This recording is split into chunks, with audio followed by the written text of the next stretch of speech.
Okay.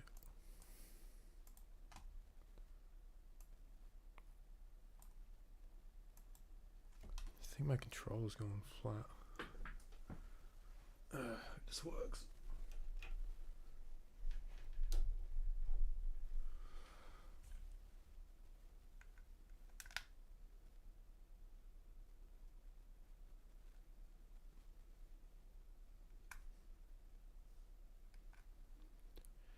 Hey yo, Bolt Boy, how we doing? Okay. I just plugged my controller into my PS2 to charge it. Seems to be working. Ugh.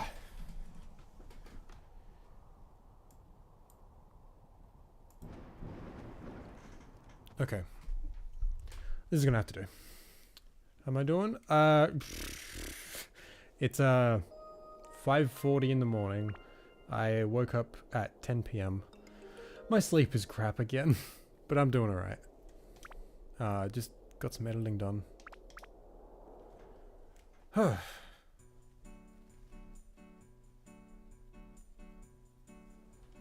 Okay, what were we up to?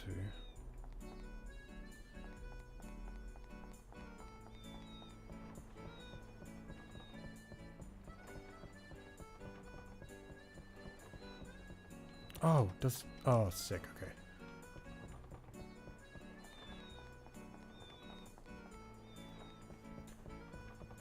Sounds like my brother's sleep schedule is always messed up. Mine goes back and forth constantly. I'm just glad that I got a couple weeks off school now so I can fix it. Because it was really affecting school. The last couple weeks I skipped a lot of classes because I woke up too late to catch the bus. Not great.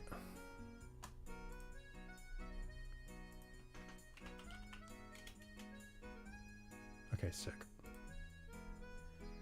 Class in half an hour, but I can chill here for a bit. No worries, Yashwan.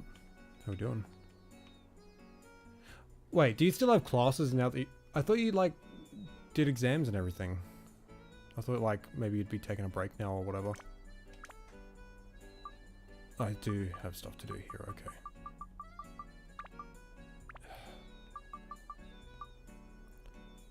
Basket store, okay, I guess I'll put it here.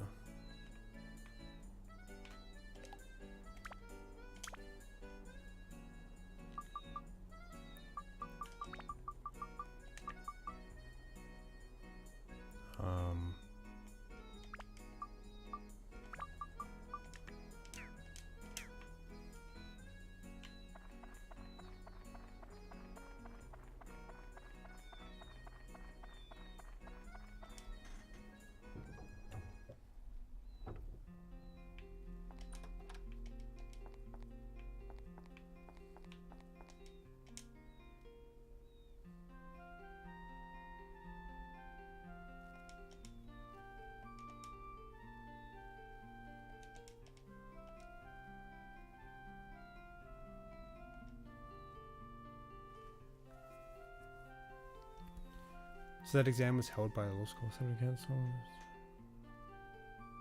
Oh, I see. Whoa. Do you have break at some point soon? Because I'm on a 2-week break now, and then I've only got 4 weeks of school left. Hey, Snake.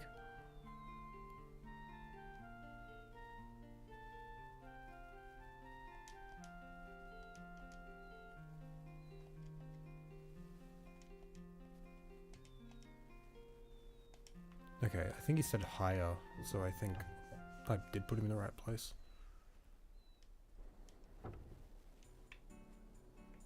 Yeah, cool.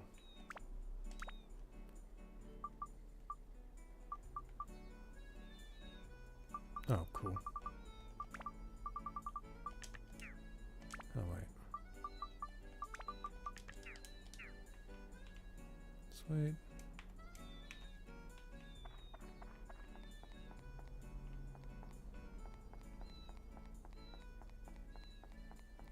Get a break in November, but right now my schedule is much more loose, thankfully. Okay, fair enough.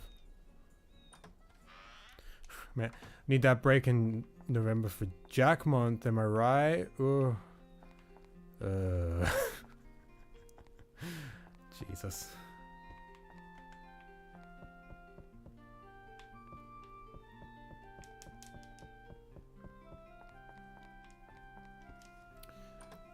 Still have my Middle East history class in a bit. Okay, cool. Hey there, Cillian. How we doing?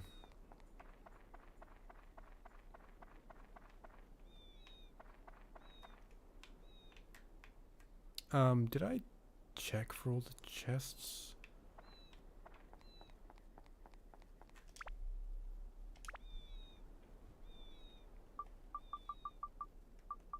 Oh yeah, I think I did. Okay.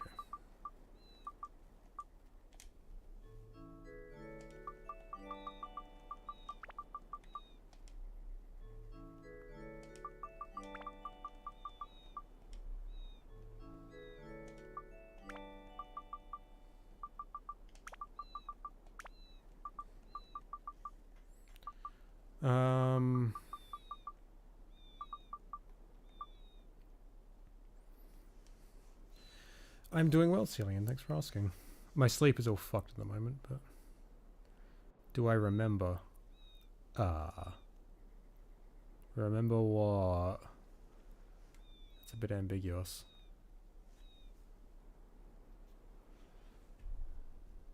Was today a certain occasion or something? Who the hell came up with Boo Banana? That was so when we got Ruby, we still wanted to give her a food related name because we've got bagel and cake, but a booba that was Untitled Gem. They came up with Boo Banana. Actually brilliant. 21st night. Well, up yours, Yeshwan. It's the 22nd for me right now. 5:50 a.m. Alright, I think I'm all good to go to the dungeon. Yeah, let me just save.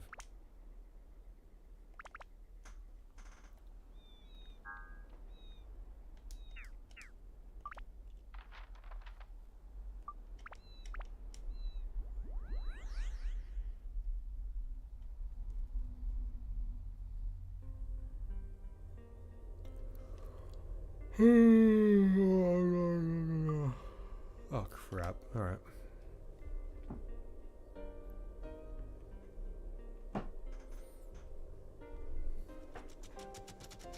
Okay, cool. Do I hear real birds or are they in the game? They were probably in the game. Though you'll probably start hearing some real ones soon. The sun's coming up. Fuck, when I... Back in like... end of 2020, start of 2021, when I lived in the caravan, our next door neighbor just had fucking wild birds as pets in cages, like right next to us, and it was the fucking worst. It was so loud. I don't know, I just remembered that because I was like, oh, might be some birds in the morning, but they're not that loud. And I just remembered back when I lived there, oh, the birds there were fucking atrocious. Not just those ones, but like all the wild ones as well, because like we lived like pretty far out in the country. It's pretty bad.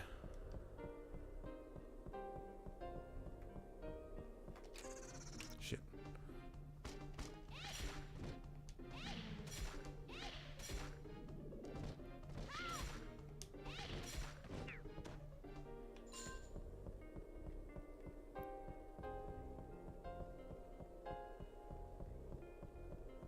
Okay, so what is the deal with my weapons? Hey there, PlayStation Gaming? PlayStation Man? Let's see. Oh, that's right, I need Holy on both. So I was just focusing on that. Holy and Wind, okay. Cool.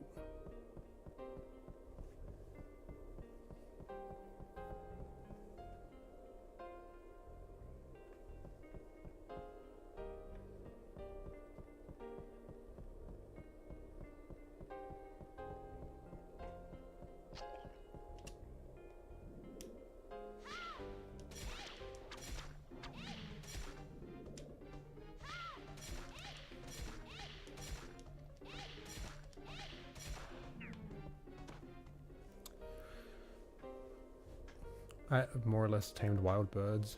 but they're wild birds and never consider them pets. Yeah, you should just leave them alone, you know. Is finding huge spiders inside your house an actual thing in Australia? Just to make... Oh no, it's a thing. For sure. Kind of depends where you live though. When I was living with my parents, a bit further out in the country, it was constant. I had like an orb spider living in my room at one point. Somehow. And we'd often get huntsmans like all the time, which are huge spiders. Now that I'm living with Kane, I still live in the same town, but like a bit more in the suburb area. I haven't really come across any. Thankfully. But yeah, Australia sucks with spiders. How far are you beating Dark Cloud? This is about maybe the halfway dungeon. I think there's like 6 dungeons and this is the 3rd one.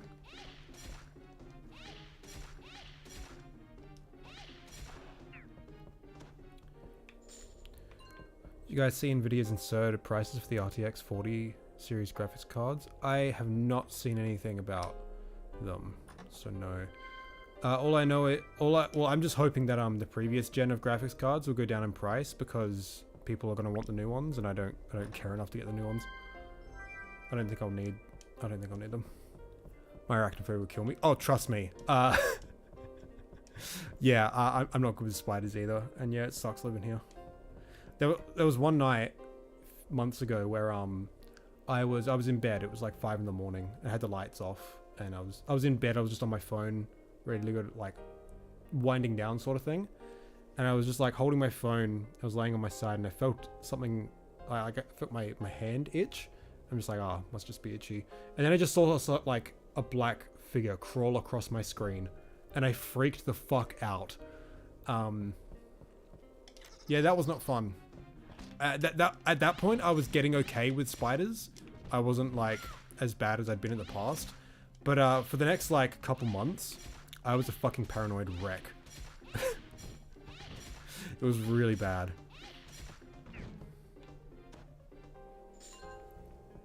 How many levels does Dark Cloud have? I think there's about 6 dungeons, and each dungeon has a lot of flaws. Each dungeon gets progressively more flaws, I think. Not sure how many this one has.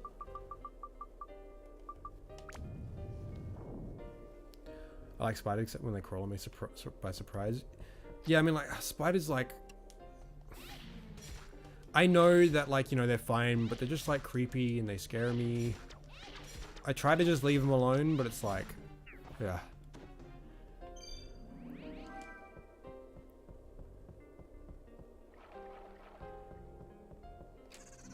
Broski, so many mimics.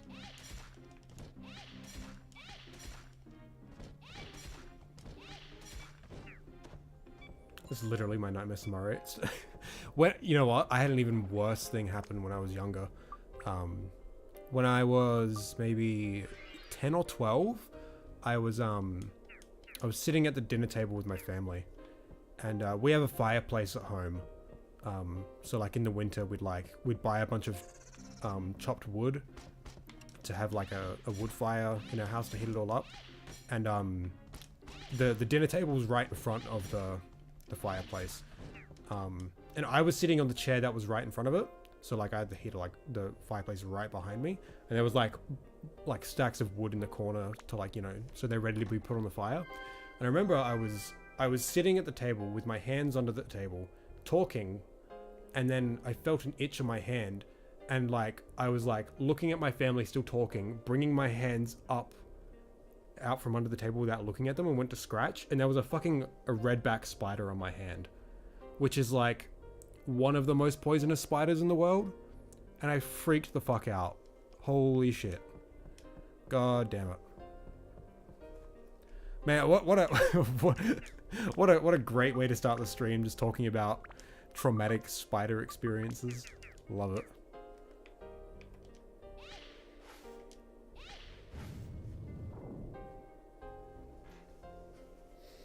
Who's that character I'm playing as? This is Ruby, the genie, but we called her Boo Banana because we're fucking degenerates. Yes, I still have the grasshopper. I forgot who... I couldn't remember who it was that kept asking me to keep the grasshopper, but yes, I've still got it. I haven't sold it. Whenever I found a spider at my house, granted they're not as large here in Poland, I just try to throw it out if I can. Yeah, that's what I try to do as well.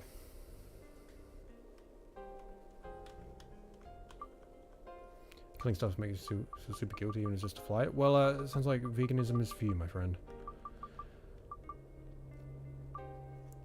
The only recurring wildlife I have in my backyard is the same bunny who always tries to eat the mangoes from my mum's mango tree instead of leaving carrots out. Oh, that's so cute. Really sucks living at home because my family has 4 cats and they're a fucking menace. Constantly bringing back dead pigeons and rabbits. Ugh, cats are the worst.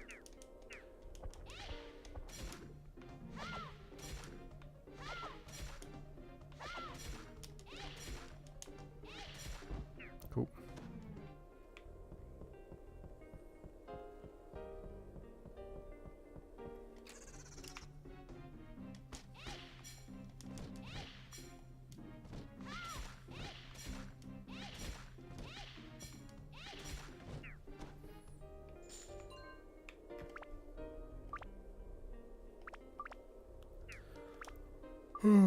Good thing I put on that wind. I kind of needed that. Sweet.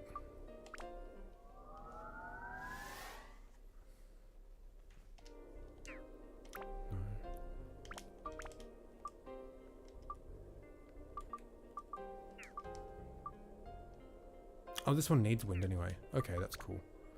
I kind of want thunder and... I'll just... keep that.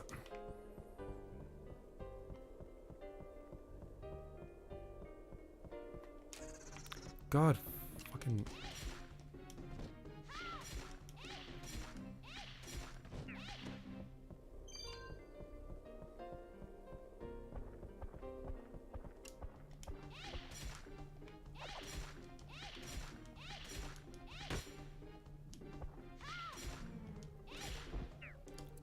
Sweet. It's a bit one of these as a mimic. Wait, no, I haven't gotten this. I haven't gotten either of these. Jesus. Okay, I went through the whole level without the map or crystal. One day I go outside and I just see it staring at the mangoes. They're really high up. Haven't fell yet. Same bunny every time. It's been living rent free. That's so adorable. Is the cat girl still there? Yeah, I can. So when you get new characters, you can just change to them. This floor restricts me from changing characters, though. It forces me to play as this one. But I still have the cat girl.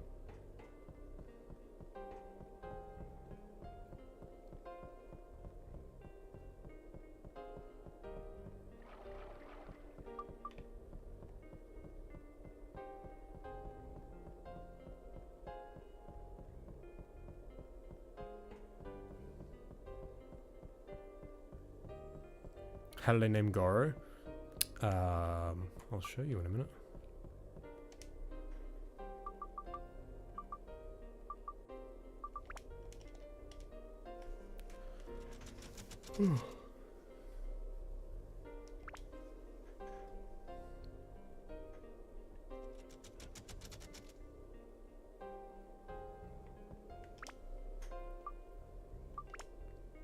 So I've got Booba, Nana, Bagel, Cake, and me.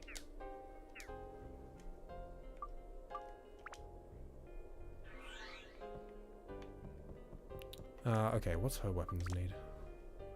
Love how the map takes up 1/30 of screen. It's actually pretty useful. Honestly, like I kind of just stare at the map to know where I'm going. In the second game, you can change the size and even turn off the map just by hitting select a couple times.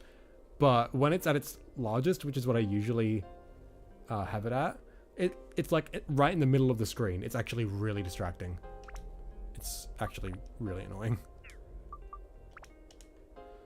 Attack, fire, and fish.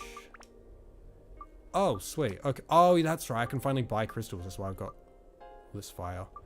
Okay, sick. Well, she's nearly leveled up too. Oh yeah, Bagel's playable.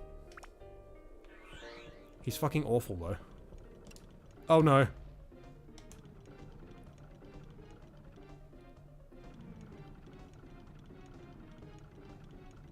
These cannons are the worst.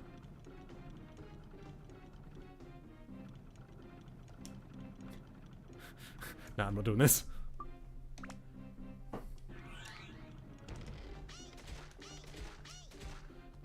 Bagel may be like really awful, but I managed to get like an end game weapon from a chest drop, which is fucking crazy. So now he like one-shots everything. It's ridiculous. I'll show you.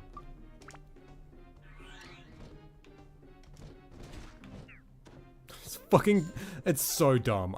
Ugh.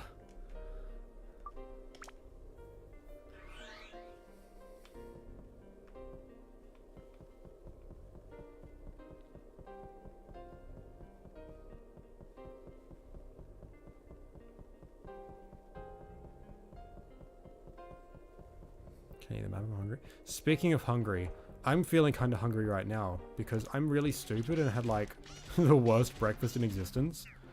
Okay, so man, this is gonna be a long tangent just to talk about what I ate this morning.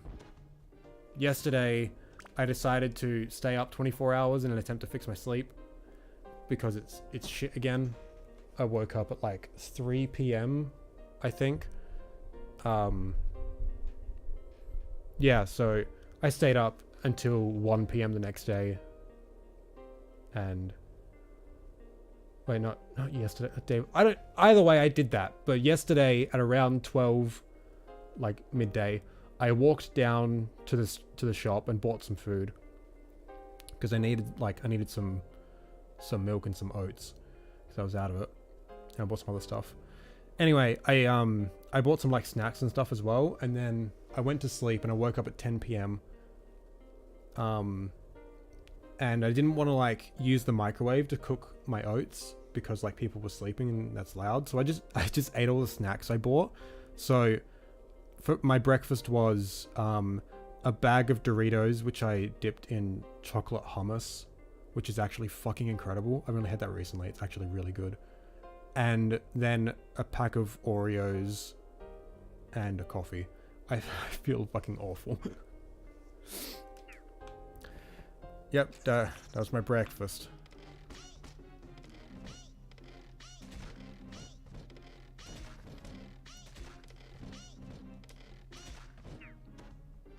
Oh wait, my abs are full.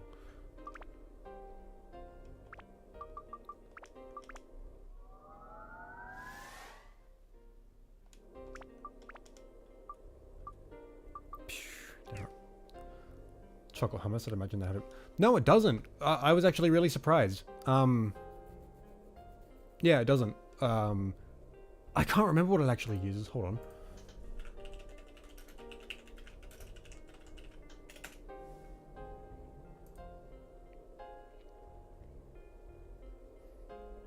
That's right. Cocoa and tahini. Yeah, chickpeas, rice malt syrup, tahini, sugar, cocoa, canola oil, salt, preservative, food acid. Yeah, it's actually really fucking awesome. You wouldn't even, if you didn't tell me it was actually hummus, I would have had no fucking idea. Like the texture, the taste, the everything is like nothing like hummus. It's actually incredible.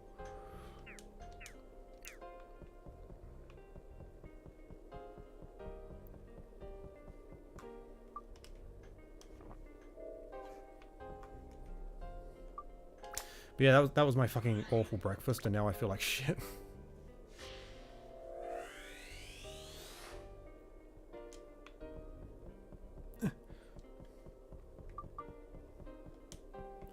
What's my sword at? Magic. Oh, that's literally it for that one. And ice and attack. Fair enough.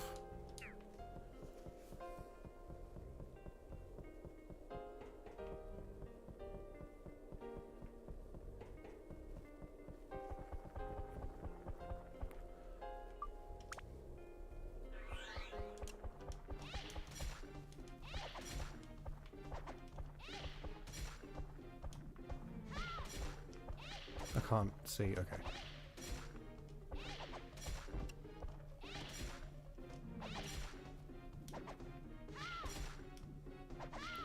Putting it up on my shopping list. I mean, I'm not sure if you guys would like have it in America. See, that's such a problem, like with stuff like that. I don't know if it's an Australian brand or something.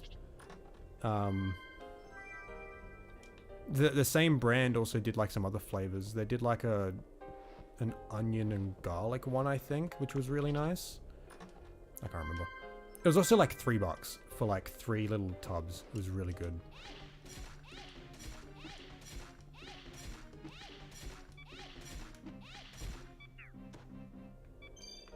Pog. Gonna look it up. Yeah, it's fucking sweet. Oh, I'm actually... So when I went shopping yesterday, I'm actually a little bit pissed. So, I went to the fridge area and had a look at all the vegan stuff, and they got some new stuff. Like they've finally got like tubs of sour cream. I was like, broski, what the fuck? That's so good.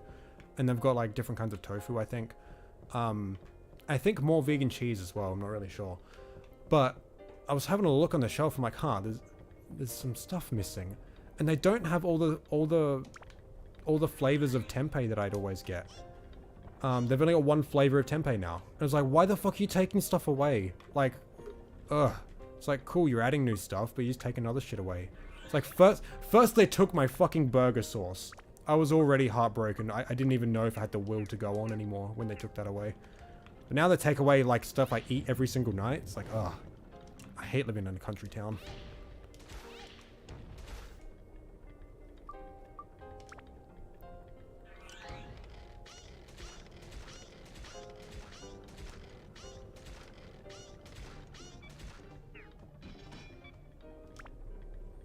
Should I go? I know I should look into more tofu recipes. I'm gonna have to.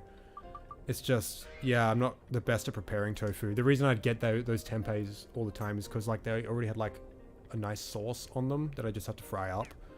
And I wouldn't have to worry about doing too much cooking. But yeah, I really should look into more tofu recipes.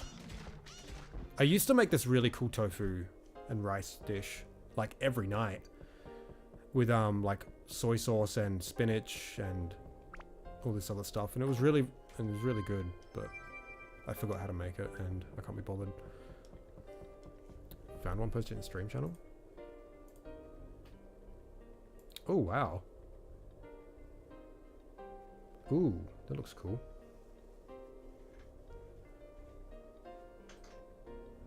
If it is vegan. One sec. I just I'll post a picture of the one that I got.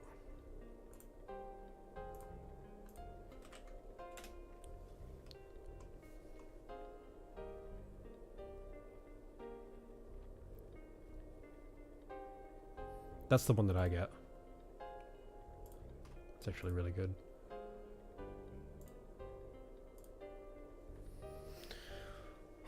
Tofu can literally be prepared in like an infinite number of ways. I know, like tofu is like fucking based as fuck. I'm just lazy and a shit cook, so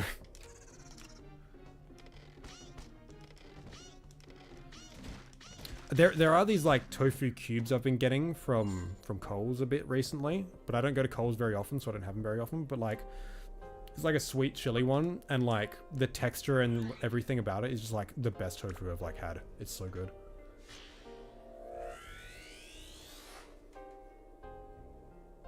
Just saw a steak chef video and you talking about tofu already. Yeah, well, tofu is like the best food. You can make literally anything out of it. Should buy a ground spice mixture, by the way. I have a bunch of assorted spices. I really got to learn how to like cook with them properly. The Super Meat Boy behind you? Yeah. I bought this like collector's edition like years and years and years ago. It came with a shirt and a poster and the game in like a special edition, and it came with well, there was a code on the disc, but it had like assets and art and cool stuff on the disc, and then like a big manual with behind the scenes stuff. Yeah, it was super sick. I got it for like 10 bucks when I was like 12. The poster is actually really fucking good. One side is just the normal Meat Boy, like this, with the logo. And the other side is like this really realistic looking shot of Meat Boy and Bandage Girl as like people. And it's really gross looking, but it's like the coolest fucking thing. I used to wear this shirt like a fuck ton, but I had to throw it out because I wore it so much that it was full of holes, which sucks. Hey there, X-Shadow. It's been a while since I ate any tofu. Me too. I mean, like, aside from like the pre-prepared sauce one, there's one I get kind of regularly. It's like it's satay tofu, and it's like in this sauce with like peanut bits, and it's really fucking good. But like preparing my own, I haven't done in a long time because I'm lazy.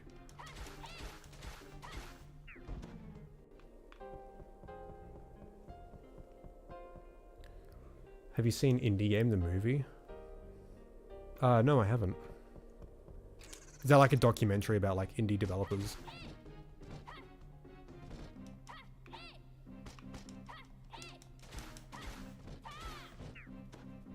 Did you enjoy the game, Super Meat Boy? Yeah, I didn't play a whole ton of it, but I remember really liking it. Really tough though.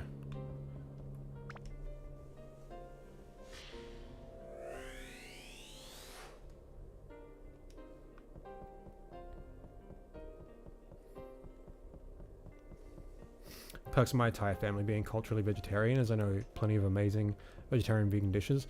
Yeah, well, my family sucks, so. And I'm really shit at like looking up recipes and then like trying them out, because like anytime like I look up a recipe and try it, it turns out like pretty arse because I suck at cooking. So yeah.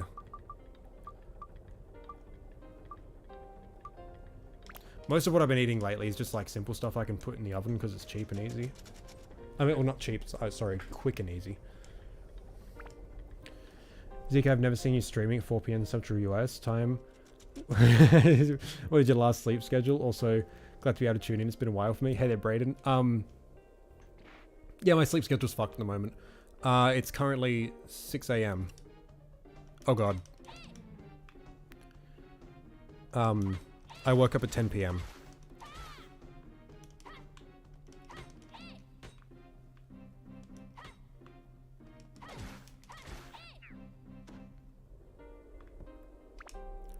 It's a documentary about the developers of Super Meat Boy, Fez and Braid. They really struggled. Oh, interesting. That sounds cool. I have a book for tofu recipes, vegetarian recipes that can be made under 30 minutes. I should send you some of them. Yeah, I mean, there's like an infinite number of recipes on the internet I should just look up. The problem is like, I can't be bothered actually like trying it, you know? That's just a me thing though. Alright, 45, so class starts at 15, just gotta head out. Nice chatting though. Alright, no worries, man. Hopefully I can catch you after class if I'm still streaming. Have a good one, man. Oh god, it's Sam.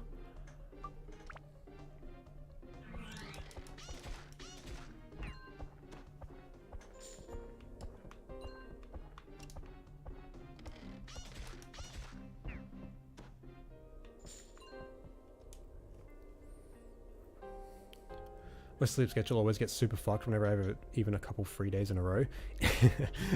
Even when I do have obligations such as school, I still fuck up my sleep schedule because I'm a fucking useless piece of shit.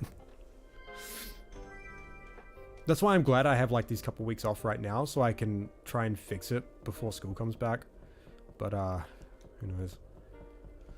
Reasonable me neither. I just stand in the kitchen for 2 hours and open the fridge every like 10 seconds like a sim. Well, what I've noticed lately, I've been eating a severe lack of vegetables. Not to say I've been eating like super unhealthy or whatever. It's just, I'll mostly just have like rice and beans and stuff.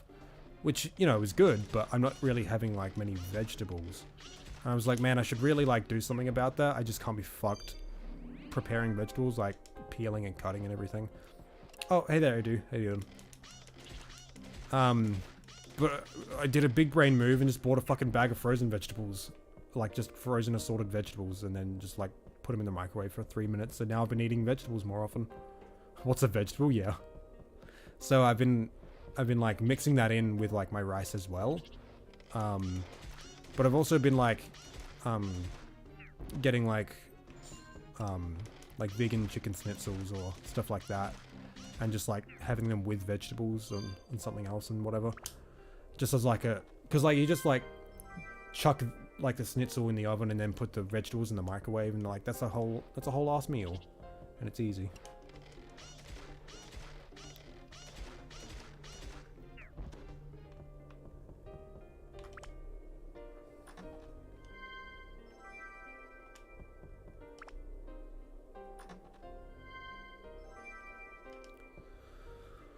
Oh. Oh.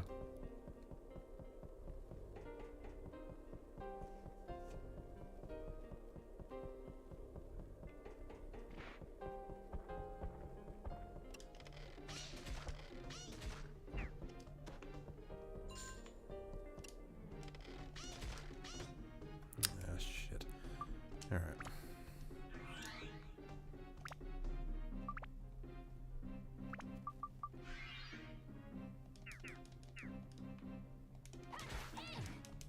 Oh god.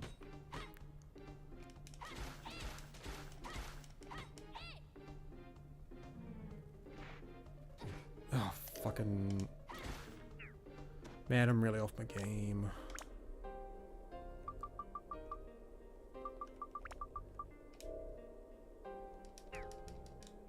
Okay.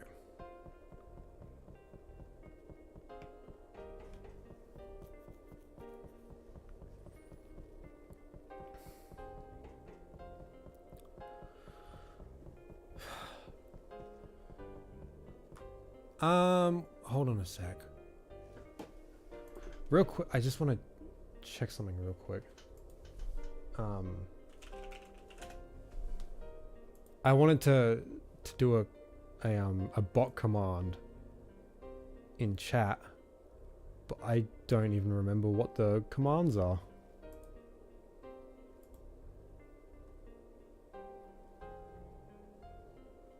Right, okay.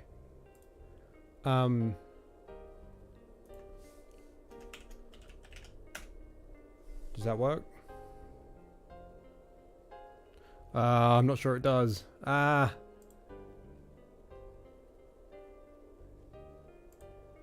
it does work. Hey.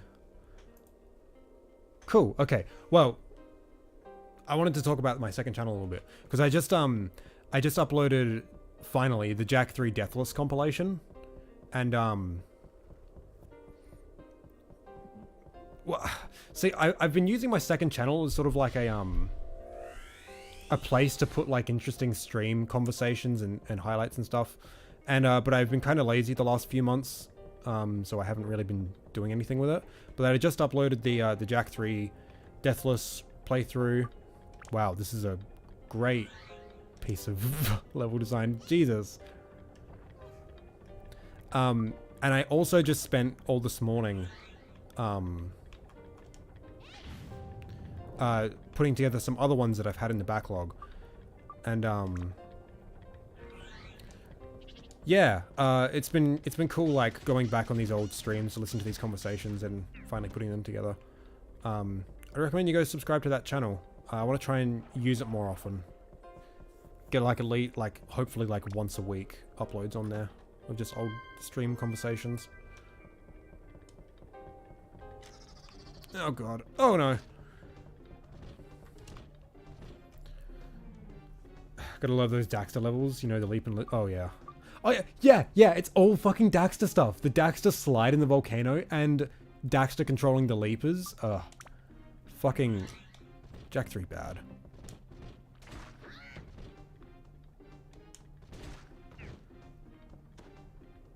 Jesus Christ. Why is he so busted? But yeah, I just got done 3 more this morning. Or 4 more. One of which is only like 2 minutes long though. Yeah. So that's cool.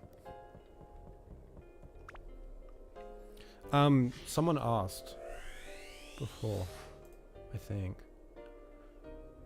Yeah, Sly Cooper fan, will my next video come out? I wanted to spend these 2 weeks that I've got off school working on the Boggy Swamp video, but instead I've been working on these fucking stream highlights. But I kind of just need to like sift through some stuff to get my brain working like in a YouTube mode, and to get some other stuff out of the way that I've been putting off. So I'm hoping now that I've got that sort of stuff out of the way, I can like sit down and try and work on the video again, because that's the next video I got to do. Hey, Moon's out. How we doing? In class right now, so I got the stream in the background. Nice, nice. Oh, fuck off. Ah, hate flaws like this. Want to throw a Jack community into a frenzy, just say Jack 3 is better than TPL. I don't know, a lot of people have that opinion. This is one guy on Reddit. Every single post, he just like says like Jack 3 is his favorite, and like anytime someone says they like Jack 2 the most, he just replies to them, why do you like Jack 2 more than Jack 3? Like literally every fucking time. It's so cringe and annoying. Is Jack Month going to be active for 2023 or 2024 for the releases of Jack 2 and 3? I mean, we weren't exactly planning it. If anything, we were going to make it, I guess I'll keep Ruby. Shit. If anything, we were going to make it so, it was every 5 years, because, you know, it's a lot of work. But I don't know,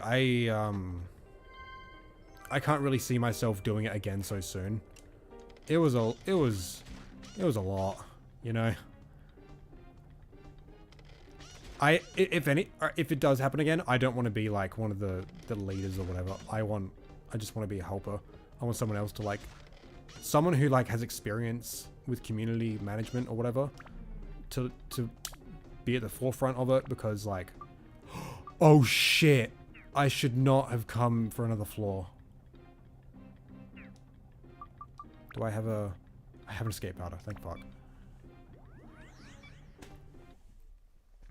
Yeah, I'd want someone else to be at the, like, in a leadership position, because, yeah, it was rough. Why wouldn't you like Jack 2 the most? The game's a freaking 20 out of 10. It's so funny being in conversations with that person, because, like, no matter, like, how calm and reasonable I'm trying to be in, like, expressing my issues with Jack 3, like the weapon imbalance, the abundance of minigames, the rushed story or whatever, like one of the things he defaults to is just like, I'm sorry, I just don't understand how you could think 4 weapons is better than 12. Like, you have more. I'm just like, more does not mean better. None of the weapons in Jack 3 feel like they have any use cases. You just use them. All of the weapons in Jack 2 feel like they have use cases, and they just cannot comprehend it. And it's like, okay, whatever, you're biased and you don't want to see someone else's opinion, like, argument. Fine, whatever. But it's just so cringe watching them go into every comment section and trying to debate everyone else who likes Jack 2 more. And then they make posts about people not agreeing with them, being like, I can't believe these Jack 2 fans, and like how they think badly designed games are better because they're difficult. But then there's us Jack 3 enjoyers. Like, they unironically use Jack 2 fan and Jack 3 enjoyer. It's just like, it's so fucking cringe. It's so funny though. Well, it's kind of similar with KH2 and 3.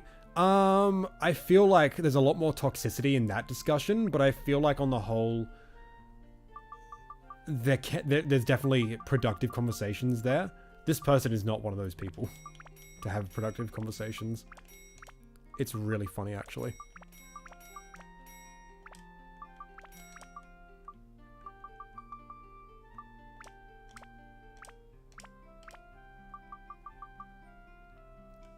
You agree with my last chat though, yeah? Oh, because we all know the Lost levels are arguably the best thing ever produced within the Jack franchise. You're close. It's actually the Journey Back. And I wonder when I'm going to get a new joke, you know? Alright, let's,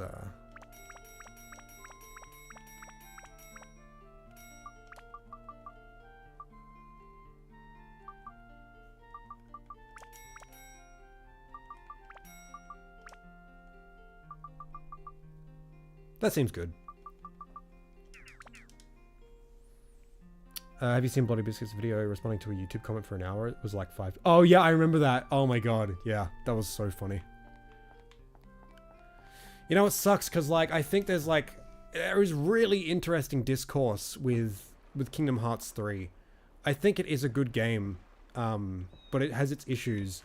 But then you just go into any Kingdom Hearts community, whether it be Reddit or on Twitter, and it's just like no one uses their brains. And everyone just assumes everyone else is being toxic or in bad faith. It's just like, ugh. It is a topic I'd actually really like to talk about at some point. Because I only just replayed Kingdom Hearts 3 again properly this year. A few months ago. And yeah, a lot of things stuck out to me. But I still really liked the game. But it's like, I feel like I see so many like people on Twitter, and it's really fucking stupid. It's like people will be like, hot take, Kingdom Hearts 3 ruined the franchise and was a disappointing mess. And you can tell like they played Kingdom Hearts 3 on release and then never again. But it's like, is that really a hot take? Like half of the community was saying that up on release. Like some of the most viewed Kingdom Hearts 3 videos are ones calling it a disappointment and calling it shit. It's really kind of just annoying.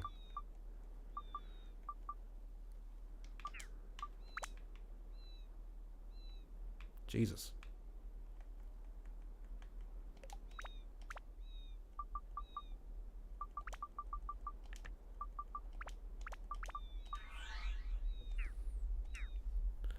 Average KH enjoyer, average Jack enjoyer. Fuck's sake. Ooh. Root of Eden.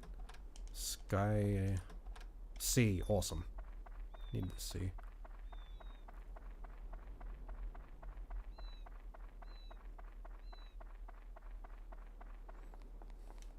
I really like KH3 overall, but man, I love KH2. Yeah, I hate how people become KH2 haters because they need to defend Kingdom Hearts 3, but it's just like, KH2 is just so fucking good. Like, why would you, like, reduce yourself to that level of just, like, hating a game just to, like, own it, you know? Like, I do like Kingdom Hearts 3, but, like, Kingdom Hearts 2 is just so good. And you can tell when these people don't have any, like, real arguments against Kingdom Hearts 2 or whatever, because they, like, just bring up the pettiest shit.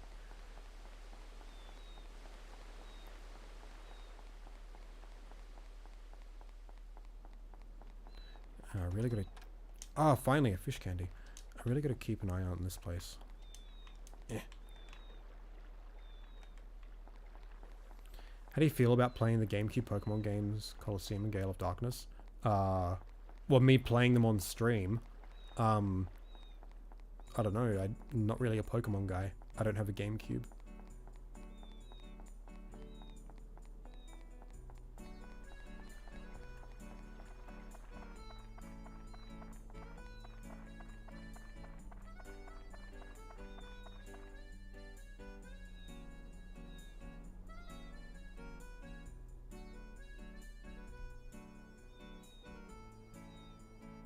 Do I have a Wii? I don't. I really gotta get one. I have the Blob on Wii, but I haven't bought a Wii yet. They're like $30. I really just gotta fucking get one at some point. Oh, awesome.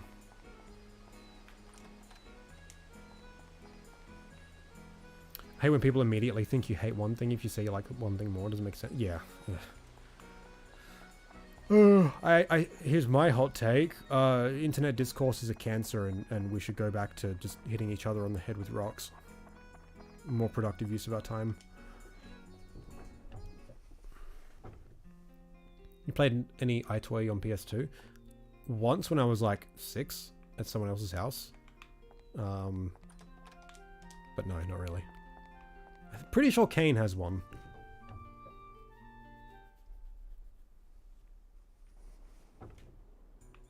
Yeah, on stream they are RPGs. Seems oh, okay. I mean, like, I'm not really opposed to it. It's just, I don't know. I might stream it when I get up to it in my project. Ooh, awesome.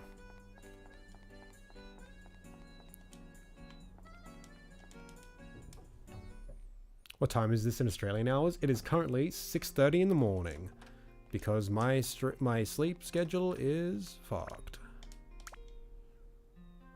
Okay, cool. Well, got some good shit. By 7, hell yeah. By 7, fuck yeah. Alright.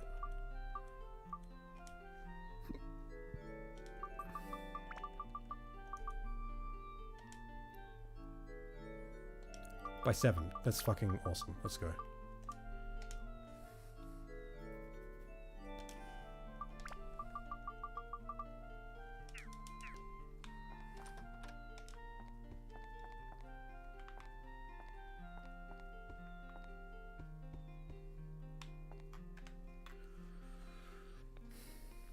Life would be better if we could spend our days looking for wild berries in a forest.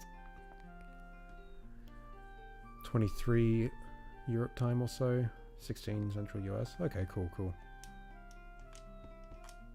Yeah, it's really tough working out what time to stream. I kind of just do it whenever I can at the moment.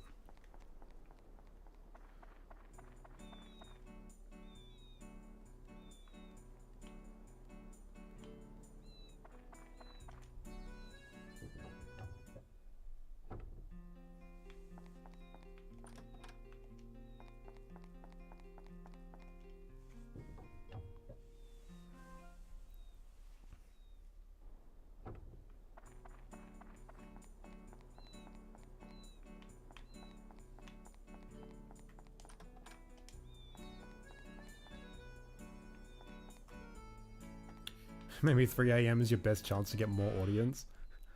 It's 6 AM.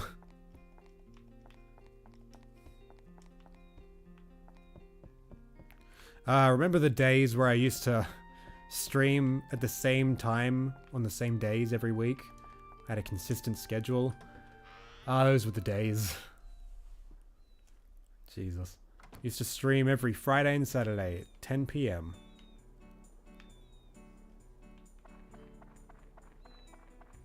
Didn't miss very many of those. I think it was maybe 1 or 2 where I was just out of town or something.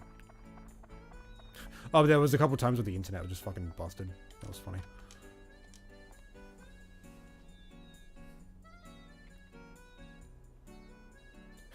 go to bed. You say go to bed. I just noticed you got a Klonoa avatar. Nice, nice. You say go to bed, but I woke up at 10 PM. So I've been up like 8 hours. Try my hardest to at least get on and like the stream, even if I get the Discord notification at 3 AM, which, oh, that's awesome. I appreciate that. Thank you. Ooh, sneaky.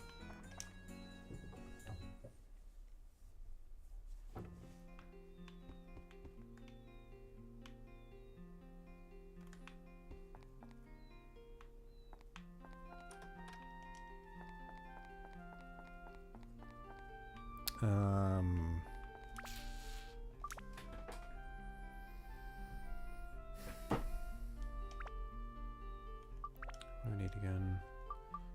Magic and ice.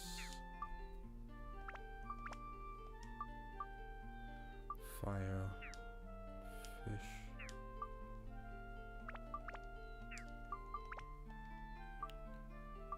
Damn, dude. Jesus. I don't even know if I should upgrade this one. I might go for a different one. So what's new overall? I've been super busy, haven't been keeping up. Oh, no worries, man. I currently am on... Like, what's new for me or the game? I'm currently on 2 weeks break from uni. I've spent the last couple of days just doing some editing for the second channel. Just like stream clips. I just uploaded the Jack 3 Deathless playthrough.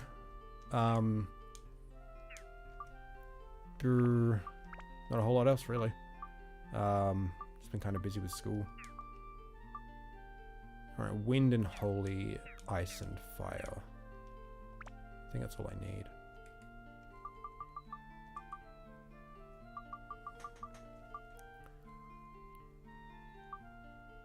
Ectomorph. Man, I got so many sea killers now. I really needed those. That's awesome. Stop doing that. Oh my god.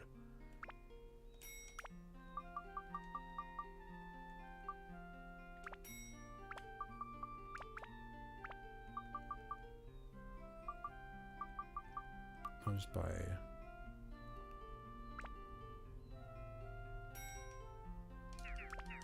I'm not gonna do broken dagger glitch. Playing this all legit. Okay.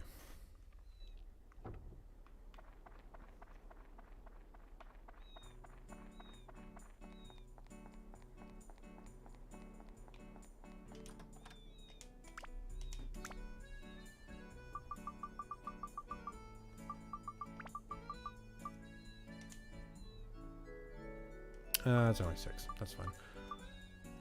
Man, Bagel's defense is arse. Oh wait.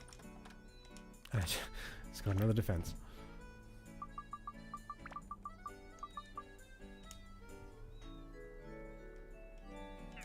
What? Wait a second. Hold on a sec. How does the rest of the chat feel about government-sanctioned weaponized femboy crews? Really a foolproof military able to take on a galactic threat? I mean, as long as it goes hand in hand with state-mandated waifus, I think we'll be fine.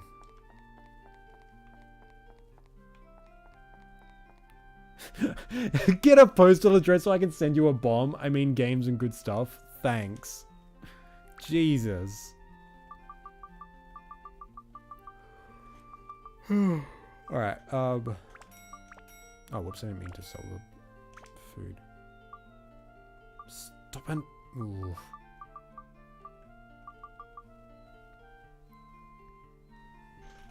Let's go back from my trip to England. Busy month. Nice, nice. Hope you enjoyed yourself. I never use any of these throwables. I don't want a banana.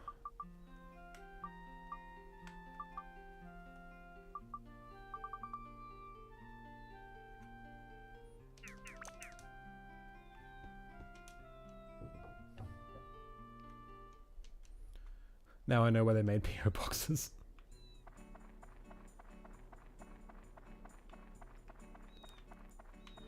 I really wanted you to play the worst shitty game ever for PS2, Jimmy Neutron Boy Genius. That's made on the same engine as SpongeBob Revenge of the Flying Dutchman, isn't it? Which is also a terrible game that I love.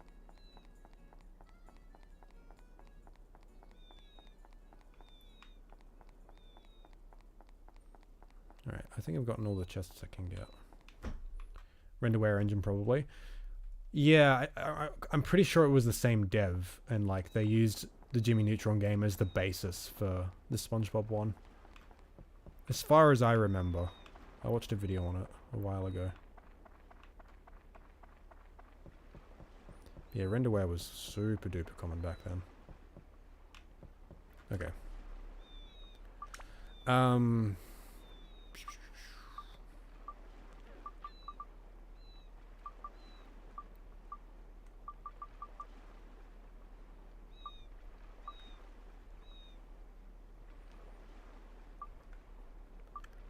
Battle for Bikini Bottom is basically the only good use of renderware engine.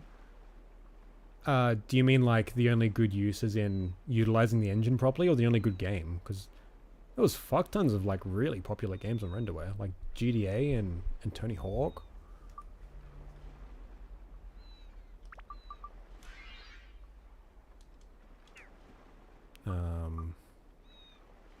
Oh, okay. Let me just equip that. Oh my god, for real? Whatever.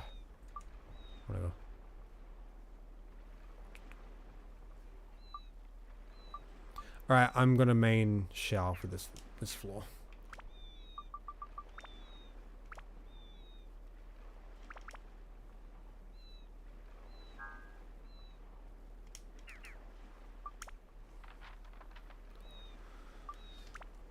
Alright. Ooh.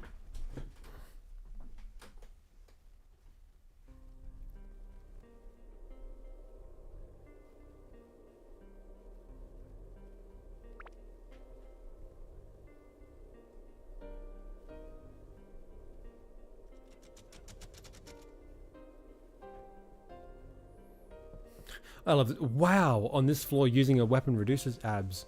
Can't change weapons either. I love how it just starts with wow. Like it's some incredible thing and you're just playing and you're like, fuck.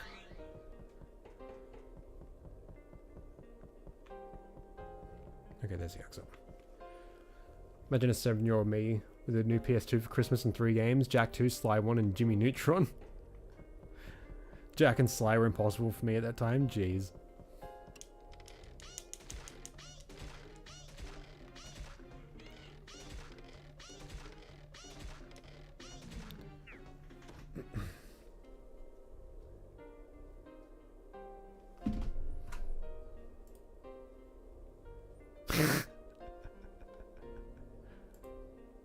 I just saw what you posted, Celian. It's great. If you're still here.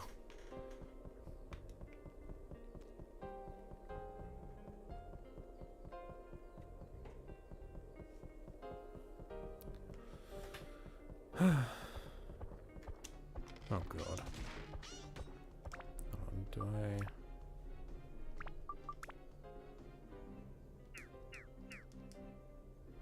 Both tracks are playing right now. That's not supposed to happen.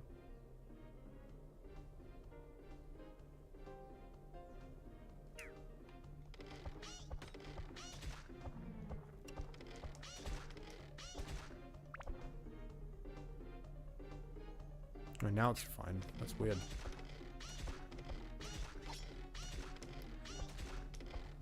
Man, the endurance on this slingshot is arse. Oh god.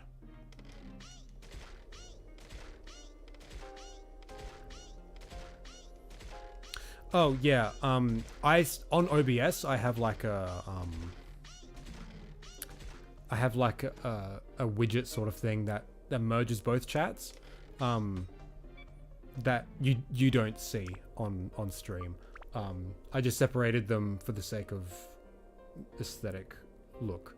How in the bottom left it says Powercell Zeke test. That's still the only the only message in Twitch chat that I've had. So. For some reason though, I get some messages not showing up in this. So I didn't see the not as good as Battle for Bikini Bottom equals not as good game, easy clap. And definitely got to take 100% attack and power of Juju. Yeah, I didn't see either of those for whatever reason.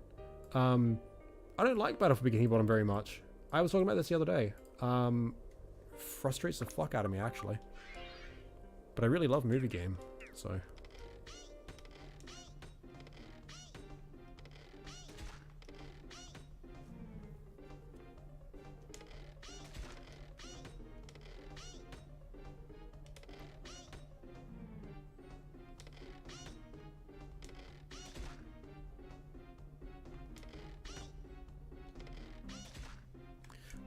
I'm just gonna...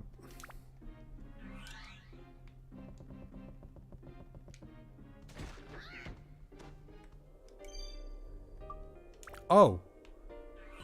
Damn it! I thought that was the key.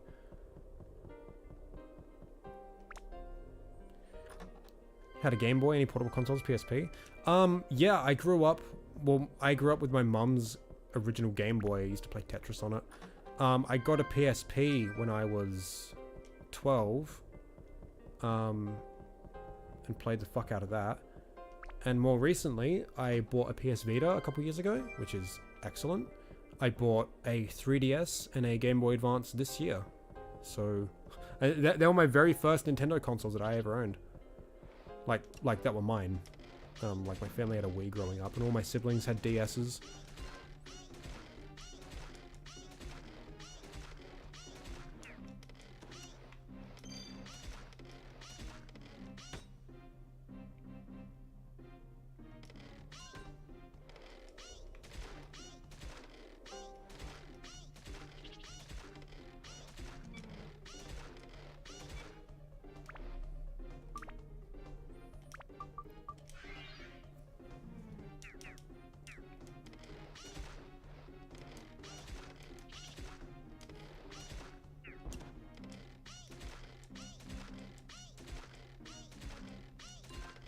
I don't want anti-goo amulets, stop stealing them.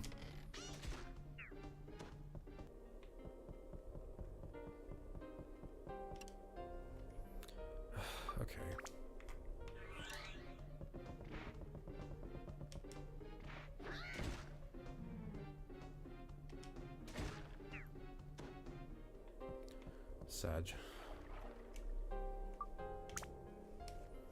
Secret Agent Clank is a hated RNC game, but I played Lost Frontier on PSP, so my taste was fucked.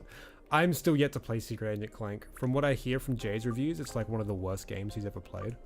But I remember playing the demo on my PSP and quite liking it. It was like the level where you had to infiltrate a museum or something, and I remember liking it. I played it a lot, but I still got to play the game. But Size Matters is fucking awful, so I'm not very I'm not very confident, you know.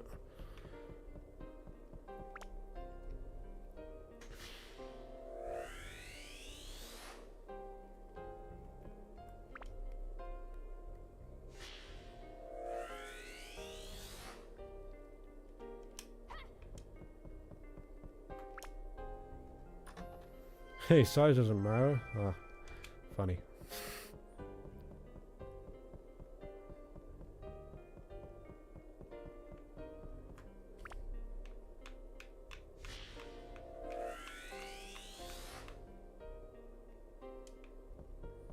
You know, it's really funny how like the pun with that game title makes 0 sense if you play like when they ported it to the PS2, because the whole joke is that like it's a handheld game, but then like they just put it on a console. So like, yeah, I played both Size Matters and Secret Agent Clank as a kid, and for some reason I have mostly good memories. Yeah. Even like I got Size Matters when I was like, I was maybe 13 when I got that game, and I was just like, yeah, this ain't good. This is a good time to stream, 5 PM in the States. I'm sorry to say, but don't get used to it. My sleep schedule is just fucked at the moment, and then once school starts back up, like it's definitely not going to be like this.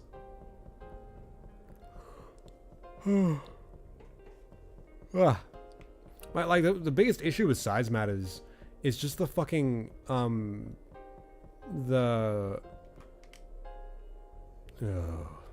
so tired. Like the damage your weapons do is fucked. Like you do fucking like chip damage to enemies, and it's actually ridiculous.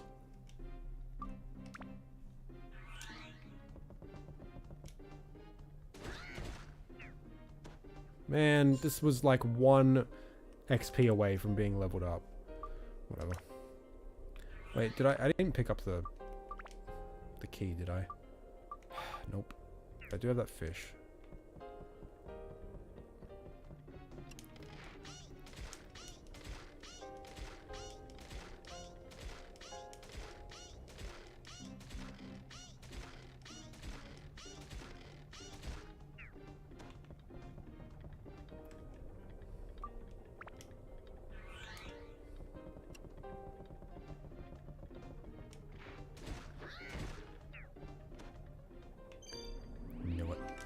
Alright, now I can just leave. God of War PSP was fun. Crash Tag Team Racing was so good. I played online multiplayer. I had the PSP model that didn't have any multiplayer. I had the PSP Street, and it sucked. Yeah, I did it again. I didn't play like a whole lot of like stellar games on PSP. The games I played the most were Daxter, Jack, Lost Frontier. But I put like so many hours into Birth by Sleep, like Kingdom Hearts. That's where I first played it. I didn't play Birth by Sleep first in the remasters or anything. I played it on PSP. And I played the absolute fuck out of it. It was really cool. But I had like a bunch of racing games as well. Like mine came with Gran Turismo, which I don't have anymore. But I also got like MotorStorm Arctic Edge, Mod Nation Races, where they're actually really fun. Oh, Little Big Planet on PSP was really good too. We've also got Tony Hawk's Underground 2, fucking tops. It's so good. But then when I modded my PSP and played games on it, the best one was fucking Legend Heroes Trails in the Sky. That is such a masterpiece of a game. So good. But yeah, I never played the God of Wars. The only God of War game I've played is the first one on PS2. I bought it off a friend, and I got maybe like 4 or 5 hours into it, and then I kind of just stopped playing. I think car games are on a rise during the PSP release. Oh yeah, there was so many good ones. I have both of the Burnout games on PSP, and they're actually fucking good. Like, they're real good.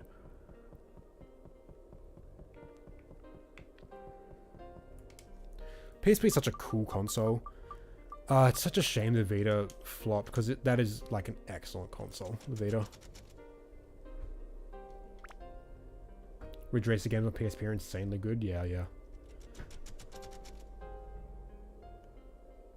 Okay, now I can just like play the game.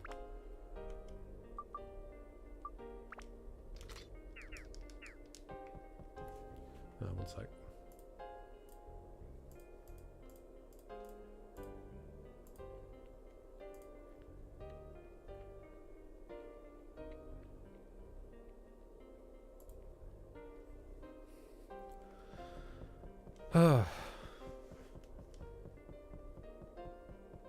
I kind of want to fill out my PSP collection more, but I don't really know what to buy. Aside from, like, you know, JRPGs, but like they're all expensive.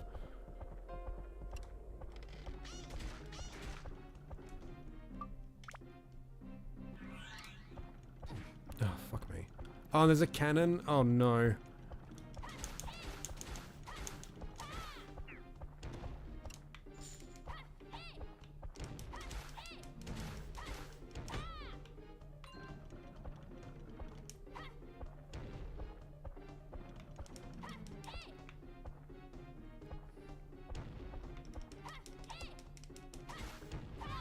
Oh, shit.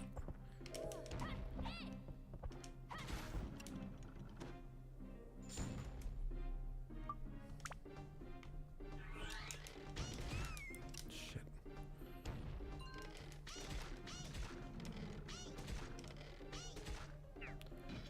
Jesus. That was tough. Better get Peace Walk and Portal Ups for my go-to. Yeah, I've heard they're pretty good, actually, yeah. I recently bought Size Matters Secret Agent Clank. Never played them before, but I love the series since 2002. Temper your expectations a bit. They're not very good. Tag Team Racing is S plus tier. Well, it's like, Tag Team Racing on console is fucking arse. That's a horrible game. But isn't the PSP version like the same game, but just the racing? Like, they took out the platforming? Isn't that what it is on PSP? Because if that's the case, it does not sound very good. But please correct me if I'm wrong. Oh my god, there's another one. Oh my god. Oh, I'm cursed. It's not a big deal. Fucking... Oh my god. Leave me alone. No. Ugh, Jesus. No! Oh my fucking god. Oh. Oh my god. Oh, fucking hell. Well, I nearly just had a heart attack. Jesus.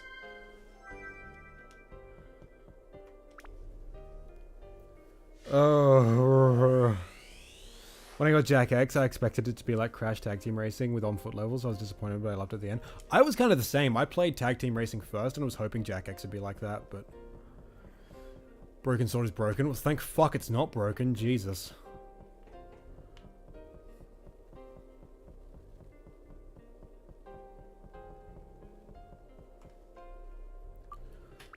Oh, fucking hell.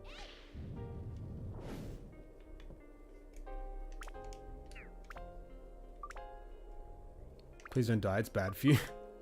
I'll take that into consideration, thank you.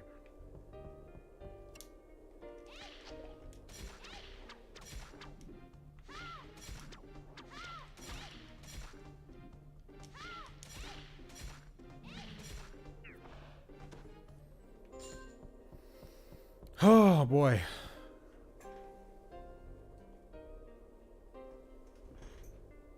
Yes, no, no.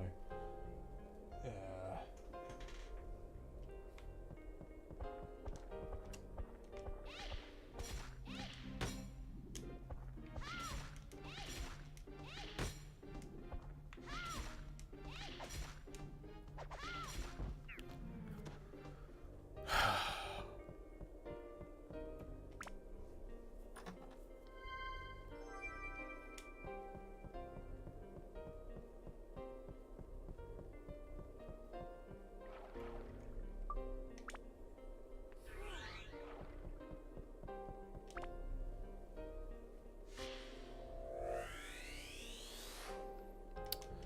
Man, now I just like feel like extra shit. Cause I feel like so like, oh, from my sword nearly breaking.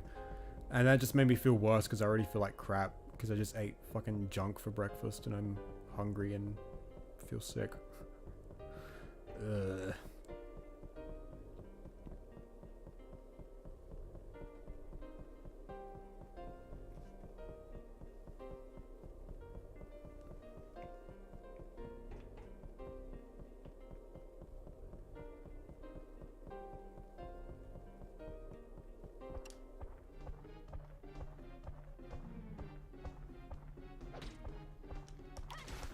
Okay.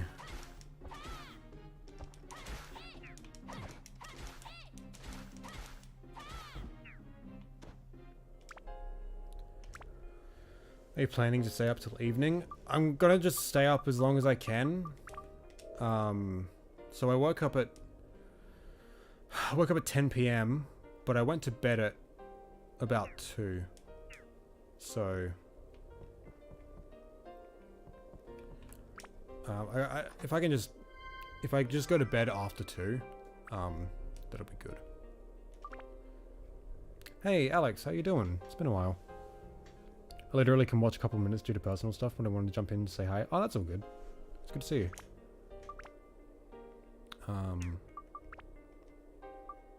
Magic. Attack. Blah. Oh, magic.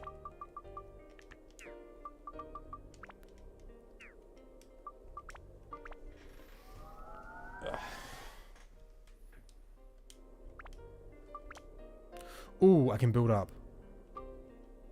Or I can keep going with this one.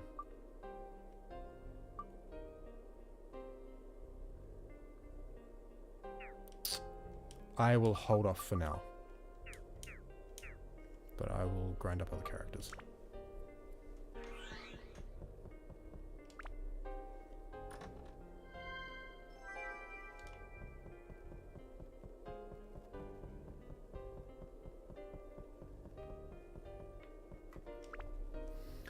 Yeah, I've always tried to do the 2-day strat, fixing my sleep schedule. Day 1 strat is so hard. Yeah, I just try and like stay up 24 hours and just like force my going to sleep time to be more reasonable. So. Don't know this game here, it's on PS2. Yeah, this is Dark Cloud for PS2.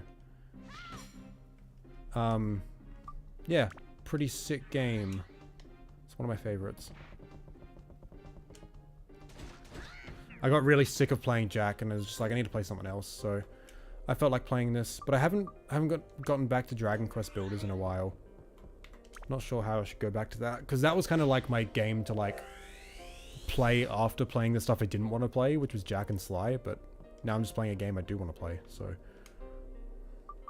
But I gotta get back to that. I'm nearly finished building my farm.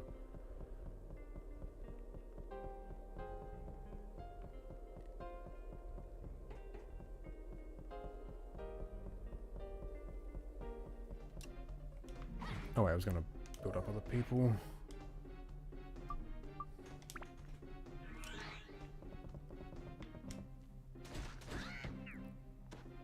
There's another one. Looks older than PS2. Well, this was a very early PS2 game. It was released in 2000. But you can play as a cat girl, so like, what else do you need?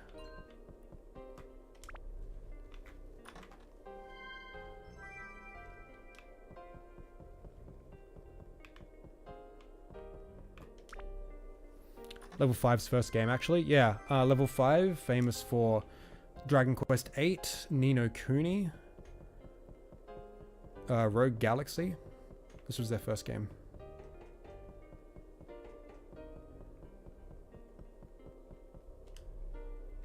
Oh, and Yokai Watch. They made a bunch of those. Oh, and Professor Layton, weren't they?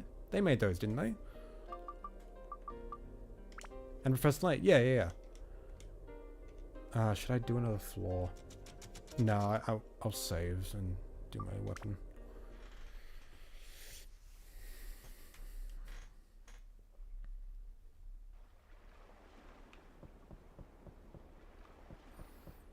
Yeah, it's a pretty sick game where you do dungeon crawling stuff and then you come back to your town and then you rebuild the town.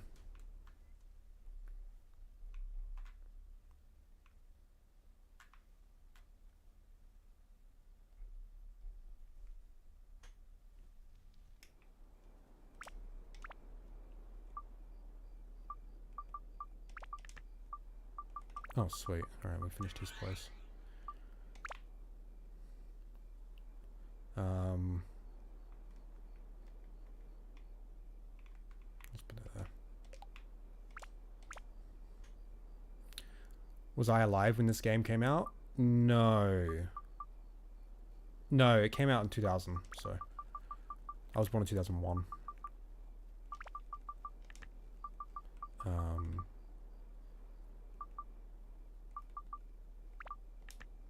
Cool. This is the best place.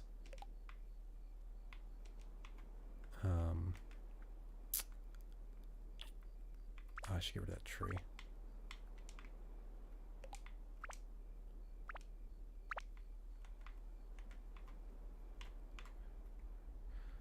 Having this place right across from the church, ooh, that's fuck's sake, you guys are gonna love this bit. It's so fucking, it's so good.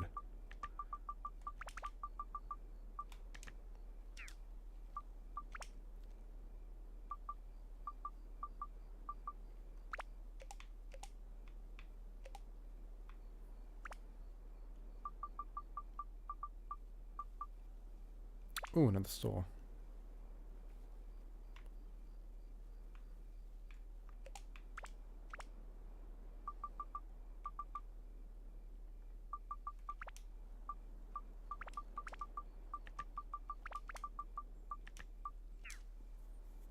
That's a political statement, Zeke. Do you remember what happens in that place? Everything's so goddamn grey. Well, it's nighttime, and everything's like stone. We're at like the seaside. No, I'll get that later.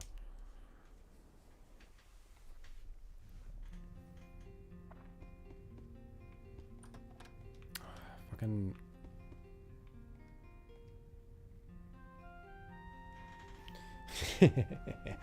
Oh, god damn it.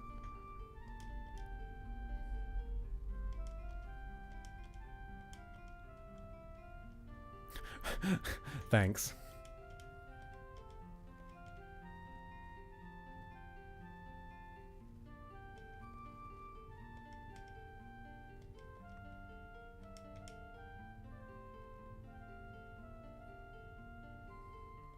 Alright, cool. We have again. Hope you catch you later. Alright, no worries, Alex. Have a good one.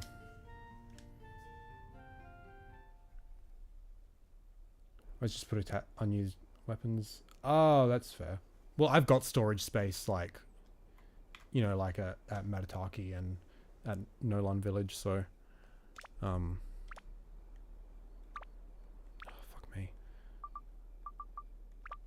Oh my god, this controller fucks me off so much. Okay, this one's done. Maybe I should wait for some more people to get here before I do that one. Actually, you know what I should do? I should go to... Actually, let me just have a look what I do have.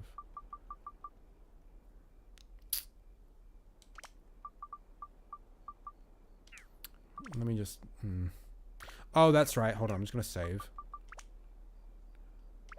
Do it before the kids wake up. Alright, let me, do my weapon. So what does it still need? Attack and magic. Or I could just level it up. Tsukage. No, Tsukikage. Tsukikage. Fuck it. Let's do it. Ooh, nice. I just get a fucking katana? That's so cool. I don't know if this is the right path to get to like build up to the proper ultimate weapon or whatever, but I guess I'll figure that out later. Alright, so what do we need? Attack and magic, everything but fire, metal and beast. Do I have metal and beast? I don't have any metal. But I do have beast.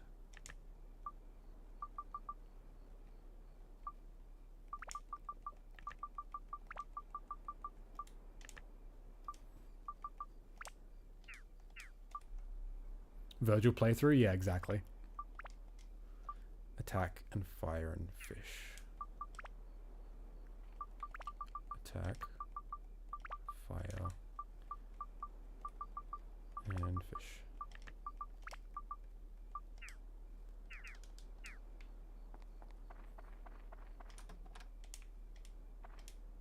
Oh, if I go in there. Oh, maybe I'll wait.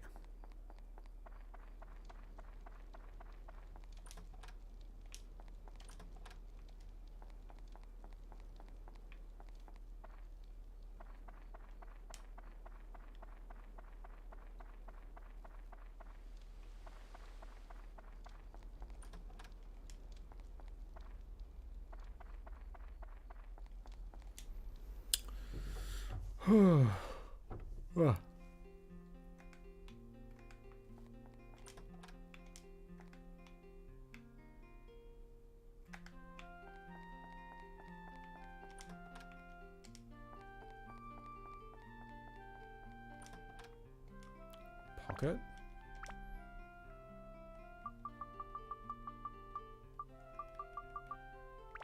Hell yeah.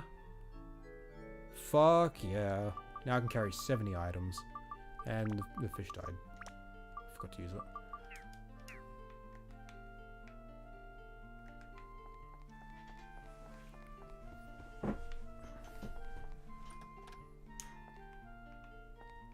I love how so many like essential items and stuff that you need are locked behind these chests. And interacting with the NPCs, it's like, you better be paying attention, you better be like exploring, investigating, and interacting with people, otherwise you're not going to have a good time. Yo, Deity, how we doing?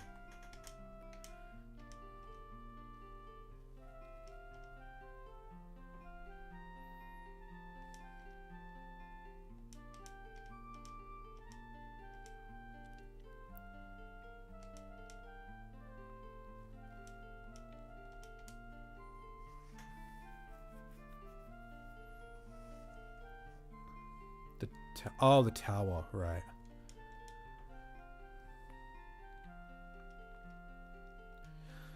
I'm not going to worry too much about doing the requirements. Just woke up, it's 2 PM here. It is 7:13 AM here. So, good morning.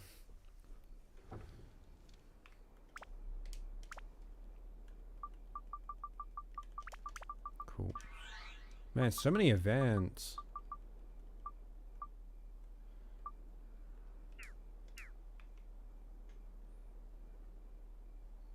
This place here is kind of empty.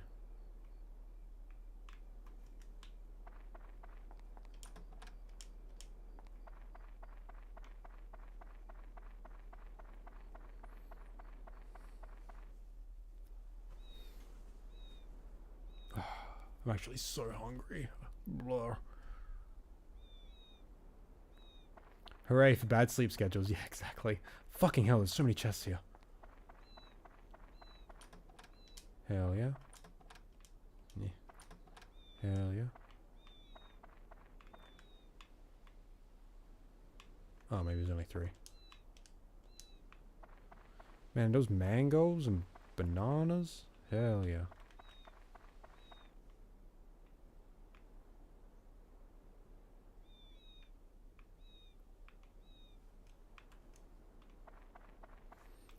It's almost midnight where I am and I need to eat too, yeah.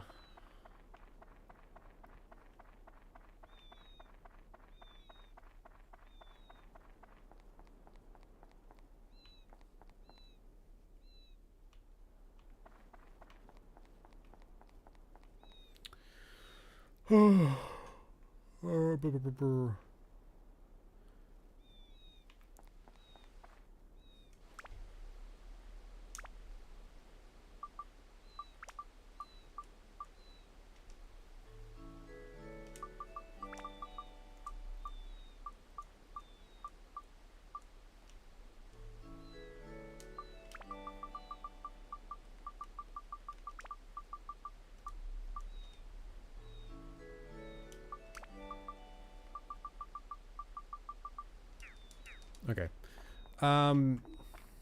Ooh. Oh, fuck. I thought it was stuck.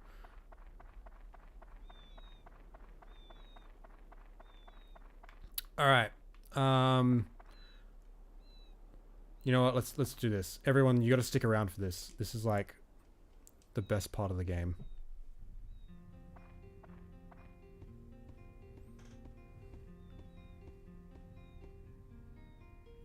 Oh, it's you. Look at this. My divining house has been completely restored. And I owe it all to you, young man. I'll tell you your fortune for free of charge. Come visit me anytime.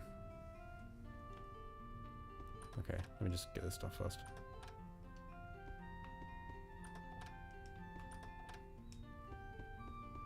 Is that everything? Yep. Can you tell my fortune? Oh, you're back. And what part of your fortune do you want me to tell? Okay, which one, guys? Where is the moon orb, or where is the dark genie now?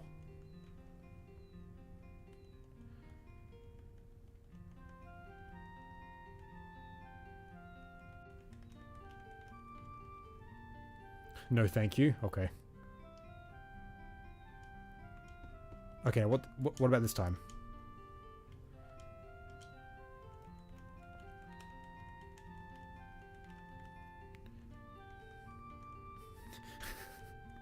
I'll just do where's the moon orb.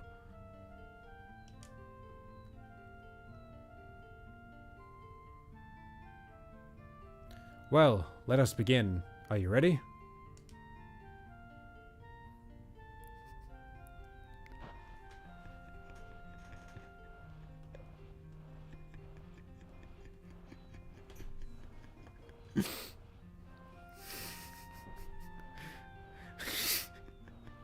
She's going at it so hard that Tone's hat is clipping out of her dress.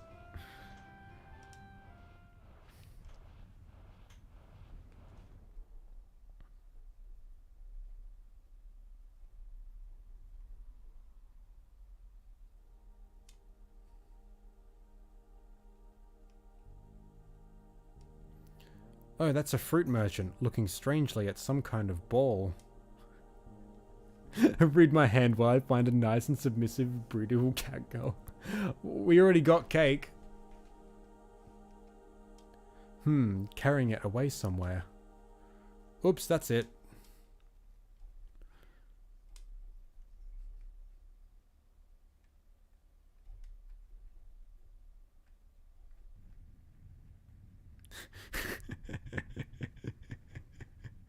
Fuck. Is that 4 polygons? Yes. Okay. We'll ask him about the dark genie. Here we go.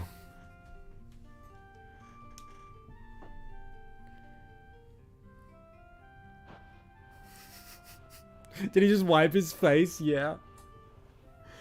Get your minge off that child. Jesus Christ, this game is fucking crazy.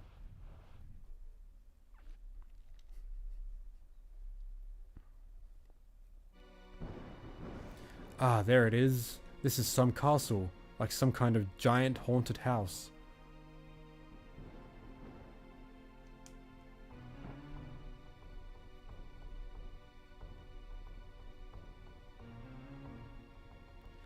Is this who they call Dark Genie? He's pretty arrogant. Oh, who's this? Looks like he's saying something. Oh, what a huge yawn. Yeah, me too.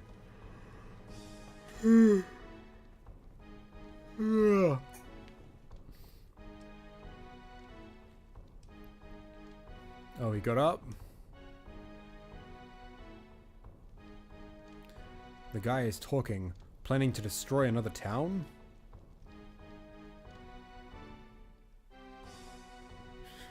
Ah! Huh? That's all?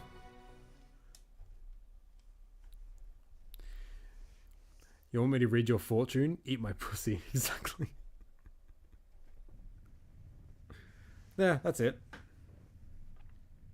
Yeah.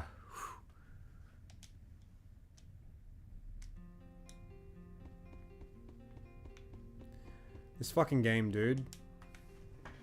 It's crazy. Wait a sec. So, that want me to read your fortune comment came up in my chat box extension in OBS, but it didn't come up on stream or in YouTube chat on the YouTube site.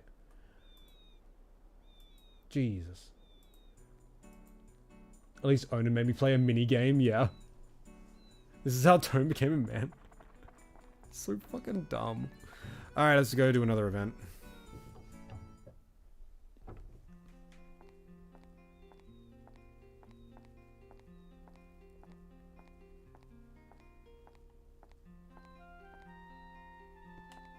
Oh, you are Zeke.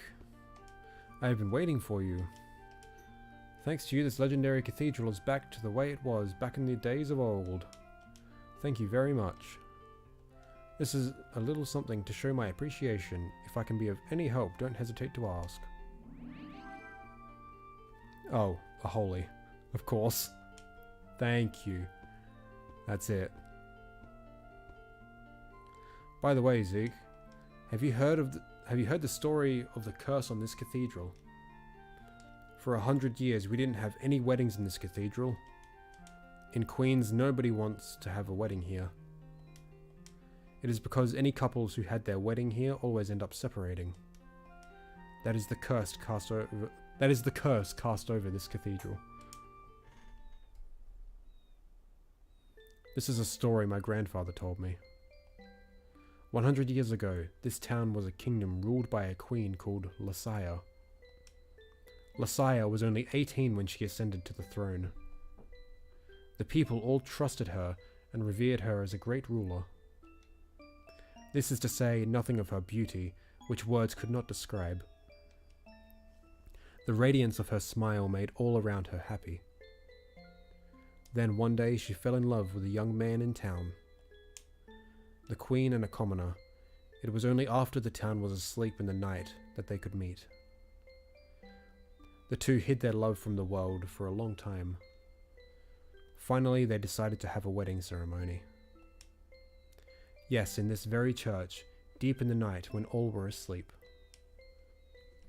But on that night, the groom did not appear, as was promised. Or dressed in white, she continued to wait, believing he'd come. Night after night, she continued to wait, but her love never came. The loss of her love was too much to bear, and one night she threw herself in the ocean. That's when the curse began. Since then, all couples that married at this church eventually ended up leaving each other. What do you think? Isn't it sad? Nobody even visits this cathedral. But I will keep protecting the cathedral. Someday this curse will be lifted, and many loving couples will swear their eternal love here. Until that day. Now, Mr. Zeke, please excuse me today. Man, this game's sad. If you're interested in queens, why don't you visit the divining house? Yeah, we did. Have you tried dressing like Elvis? Seriously, I think the story behind this village, like the little self-contained story in this village, I think it's one of my favorites. Alright, one more event to do.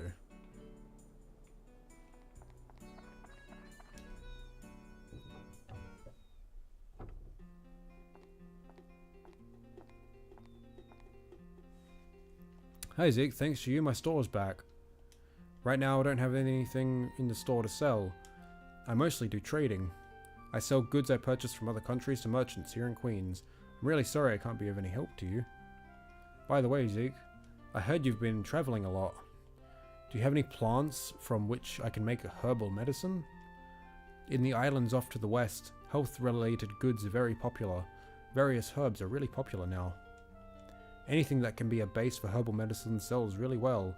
If you have anything of that sort, I will gladly trade you something for it. Okay. So this is where I give him the ointment leaf that I got from a different villager. I think from Matataki. Oh boy, this is the ointment leaf. Zeke, this is amazing. It's the first time I've ever seen the real thing. With this leaf, you can make a cure-all medicine, good for any illness. Do you want to trade this with me? Thanks, I'll give you something great in return. Just a minute.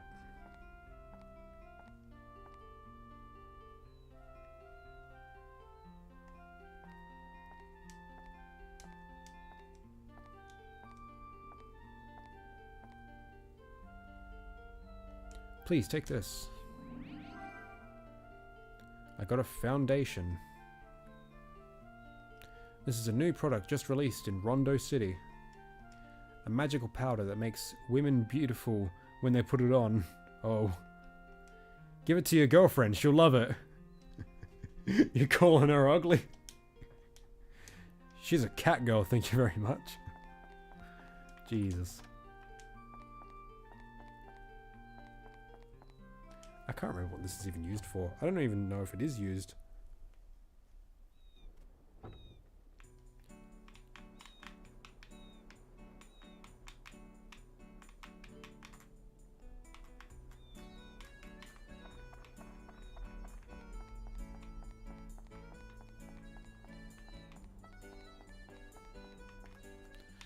Okay,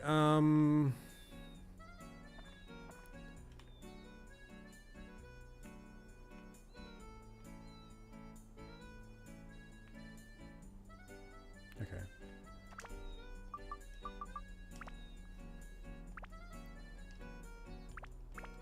I finished the game without ever using that item now that I think about it. Yeah, there's a couple items like that. Like, I have a spare lollipop. Because you just get another one. I'm never going to use that. And I think that foundation is another thing like that. I'm not sure what this is used for.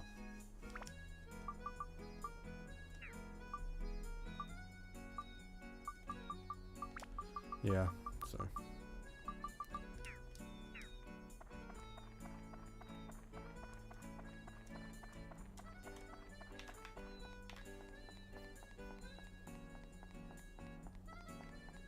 Maybe it's one of those things where it's like someone else in a different village, you give it to them, but it's only like at a certain time of day that that particular quest line happens. I don't know.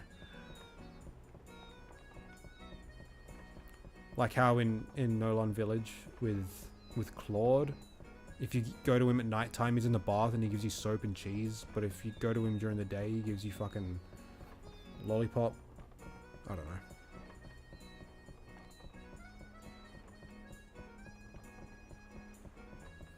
Probably just Google it, but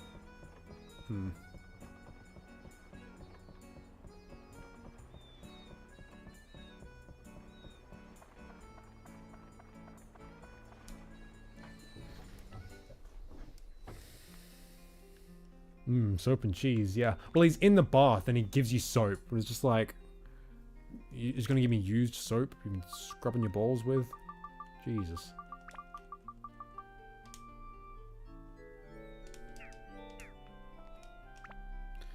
Alright, let me sell these fucking amulets.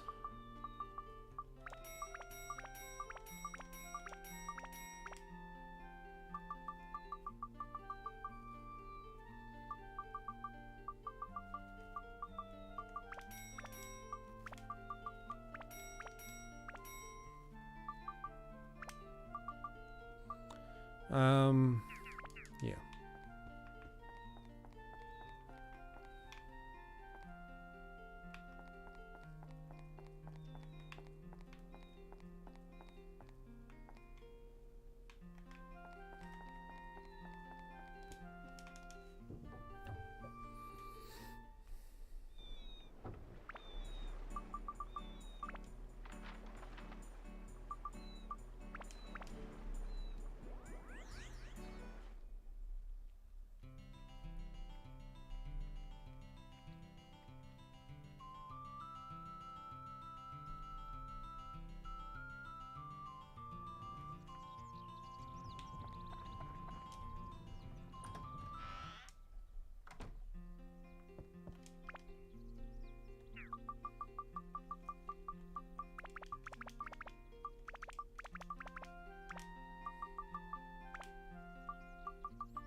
Cool.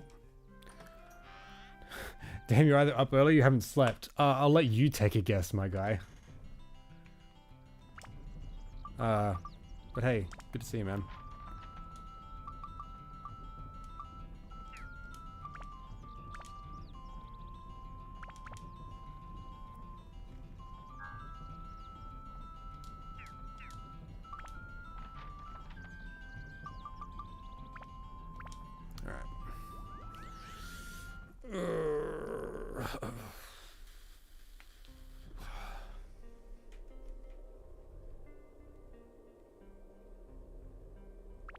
I think this is the last floor before the final one, or at least I think this is the floor, like the last floor with that Lamillia. Oh, but I got my new katana. Oh, this is gonna be so cool.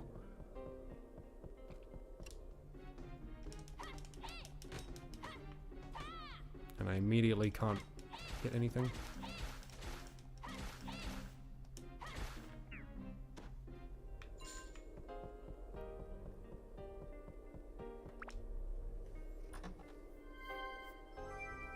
Man, this is so cool. I've never used this sword before. Oh, it looks sick. And there's a cannon. Fuck me.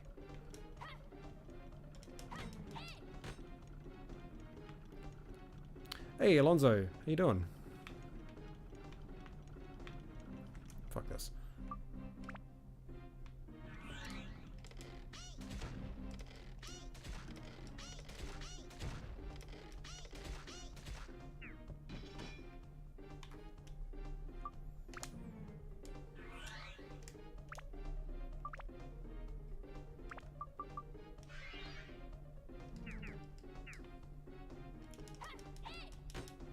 Stop.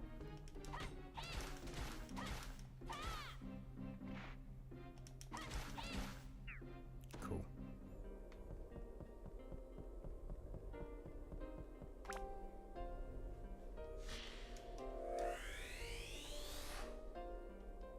All right, cool. That's Susie.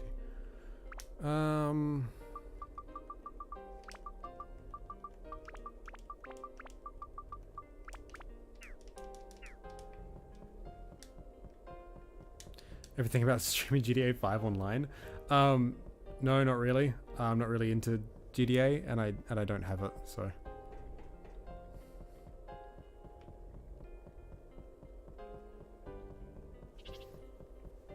I like streaming games that I know, because it's easier to like hold a conversation when I'm just playing something mindlessly, because I've played it a million times. But I'm open to trying new stuff. All I know is I just don't really want to play Jack at the moment. Broski.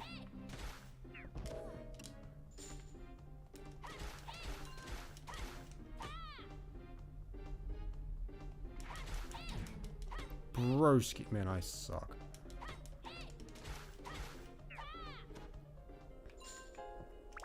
First 5 seconds of GTA Online, you spawn in and die, yeah. Man, I'm nearly out of... nearly out of antidotes.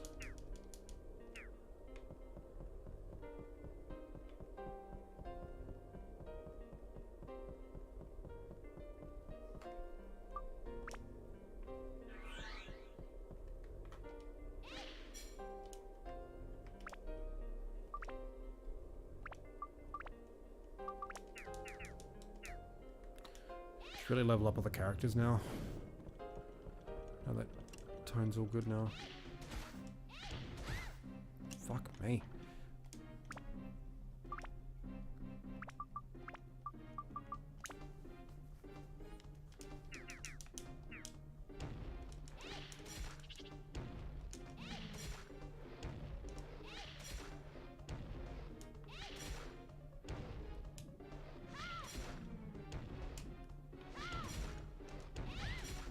Fucking stop it.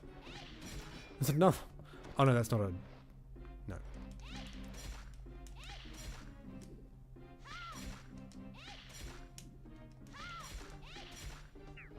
Cool.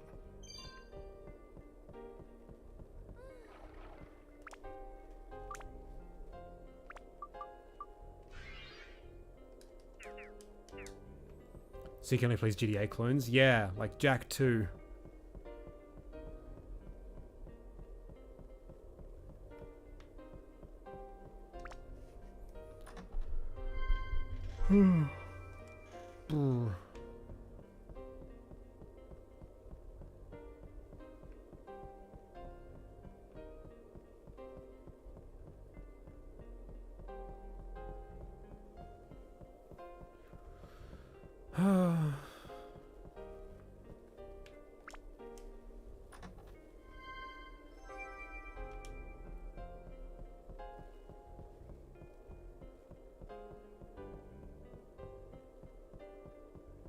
Oh, this is the final floor. Yeah, okay.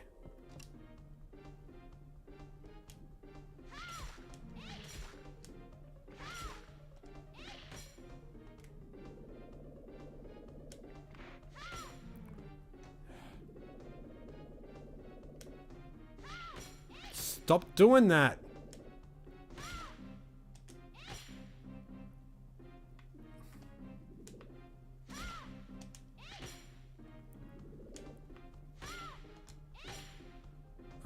Fucking, I wish the camera would stop being a cunt.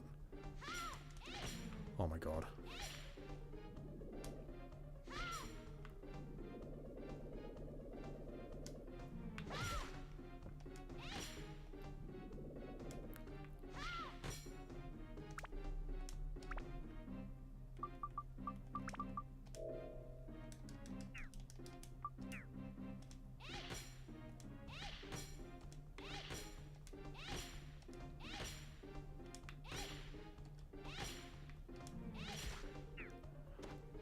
These guys suck.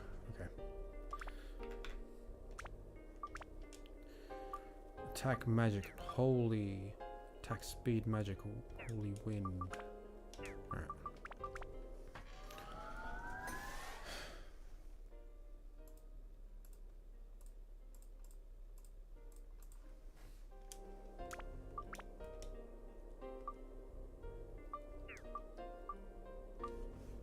Oh, speed's all good now. Sick. Just holy and wind again.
Sweet.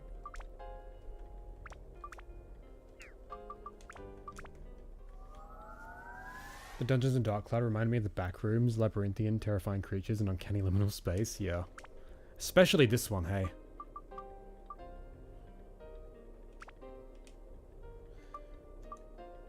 Same stats, okay. What's fish at? Okay.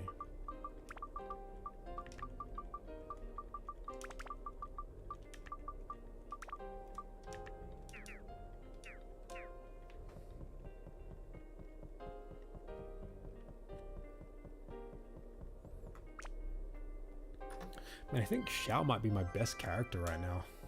Oh, Cake, sorry. I keep calling him by the default name.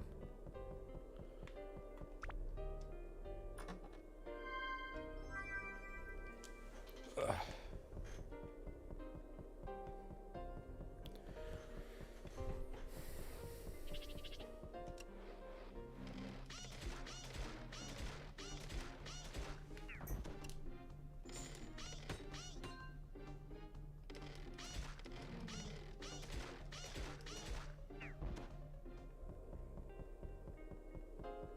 Oh, 2 big chests, okay. Okay. I'm gonna go for the small box. Fucking hell, yeah. Damn it. Jesus, she is just fucking shredding through his health.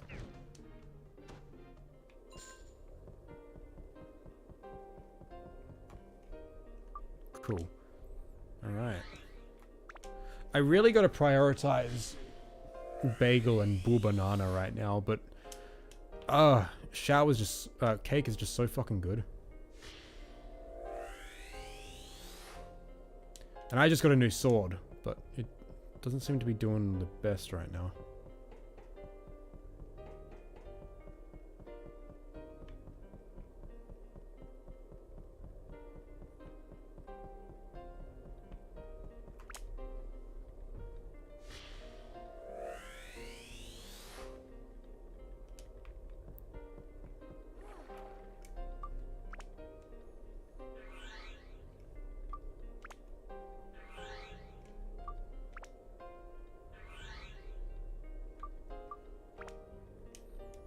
Oh, well, I can't leave because I don't have the key, so... Oops.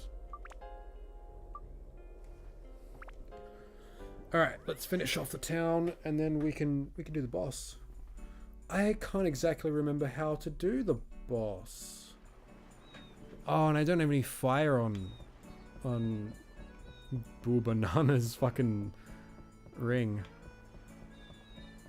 Is he missing this floor or not? No, he's not.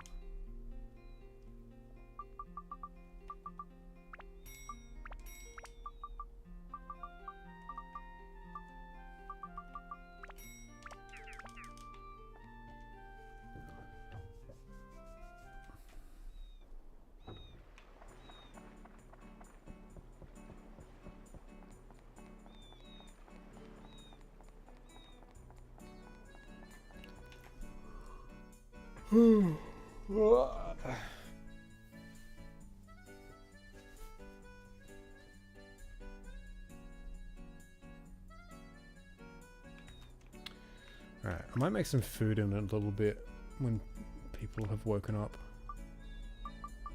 Okay, so Ruby? Susie, sorry.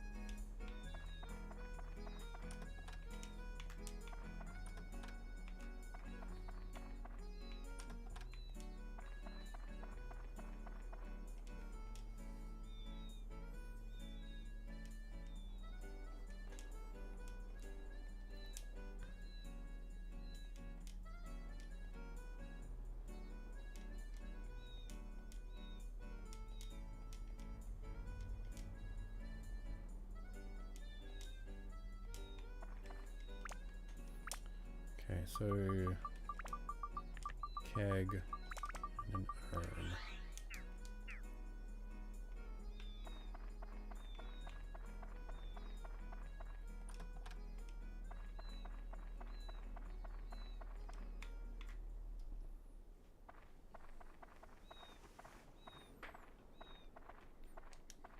Oh, welcome. How can I help you today?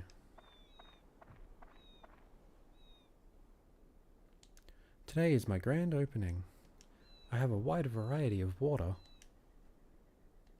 Welcome to the store. Zeke, you seem to be traveling a lot. I'm sure you need lots of water. You'll always find something refreshing at Susie's. I was just wondering, can I ask you something?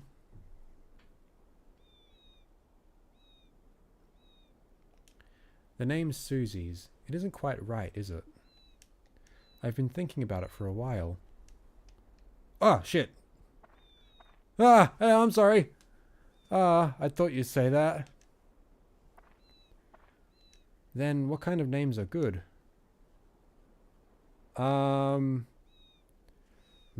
Fighting water... Magical. Magical watery. Sounds neat. I'll go with that. Fuck, I didn't mean to press that. I didn't know that was a thing. Thank you very much. Thanks for helping me. Let me give you something. Ooh, a water? Who would have thunk it? Please come visit my magical watery again. Man, I feel kind of bad, but she seems okay now. This person finally here? Yep.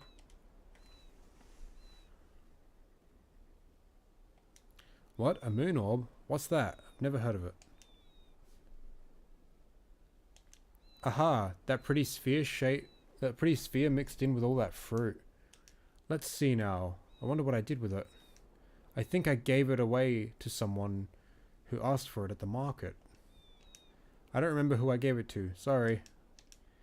I've been forgetful lately. Sorry about that. Damn. Guess we'll never know.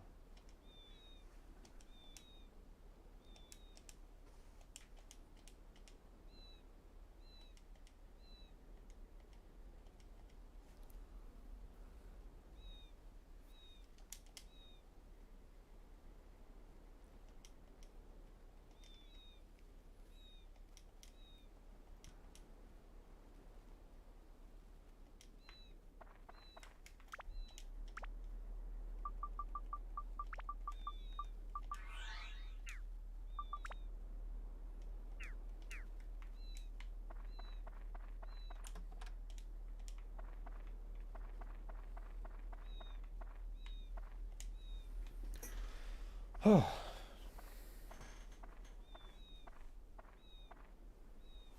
Oh, hi, it's you.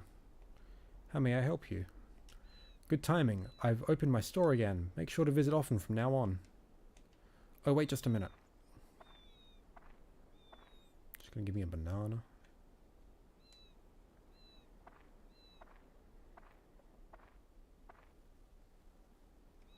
Here, this is my gift for you.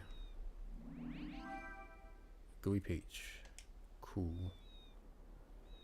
Come in anytime. See you. Great. Okay. I don't remember what I need to open the thing.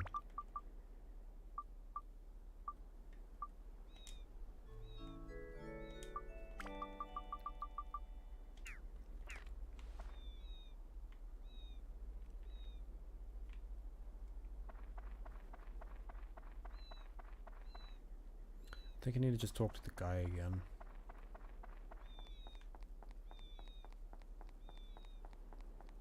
Shit. Oh man. Because it's like it's a music box, isn't it?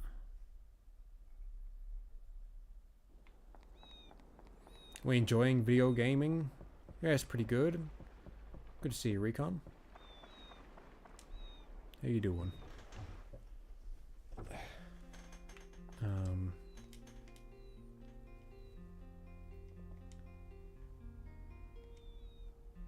We vibing. You know, oh, fuck, I didn't even... Maybe I should have just interacted with that thing. Complaining about League of Legends again. Is there anything else you do? Ah, that's mean. You hold up Twitch and YouTube on separate sides. Yeah, this is what I've been doing now instead of combining the chat, because combined chat looks like arse. So, the Twitch chat though.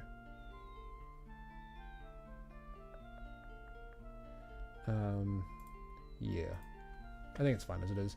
If I can get it to like disappear after a little bit, that'd probably be better, maybe. But YouTube chat doesn't do that, so. Fuck. I don't remember what to do. You realize that's all I use Twitter for? Yeah. The lines have been drawn. Oh, you weren't here with the last one then, were you? I didn't realize at the time. And it's just like, oh no, all I've done is segregation. And then Martian is committed to being on Twitch. And then him and Yeshwan were having like anime battles between chats. It was crazy. You had to be there. That's Twitter. No one gives a fuck. I know like literally zero about League of Legends. So like, I just look at your unhinged rants. I'm just like, I'm sure this is valid in its own way, but I have no idea what he's talking about. That's fantastic. I'm gonna go back and rewatch it. It was very emotional.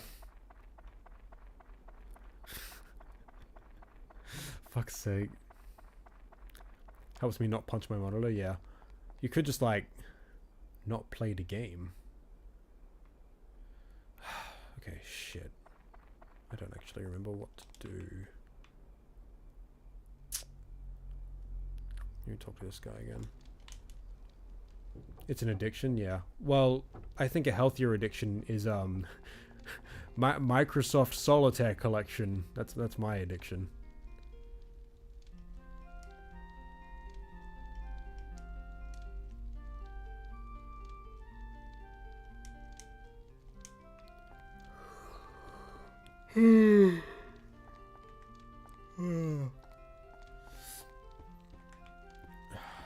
Fuck.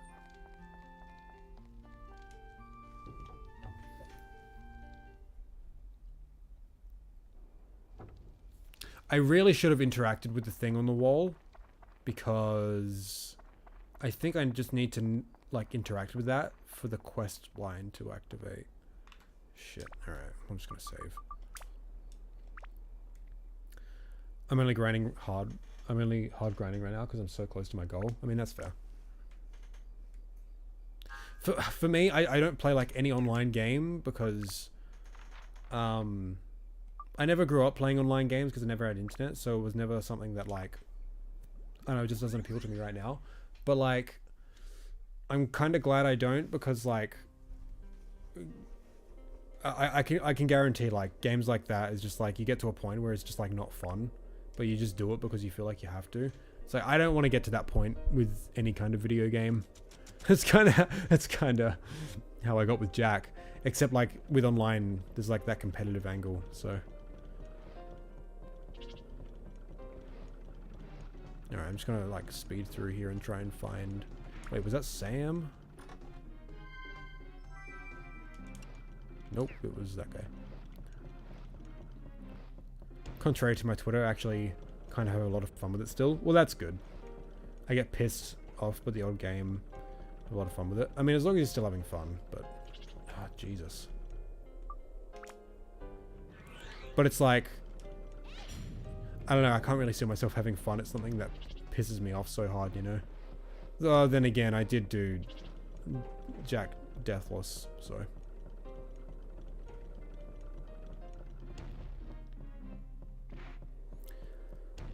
That was me after 5 years of WoW. I played it because I had to, not because I wanted to. Yeah.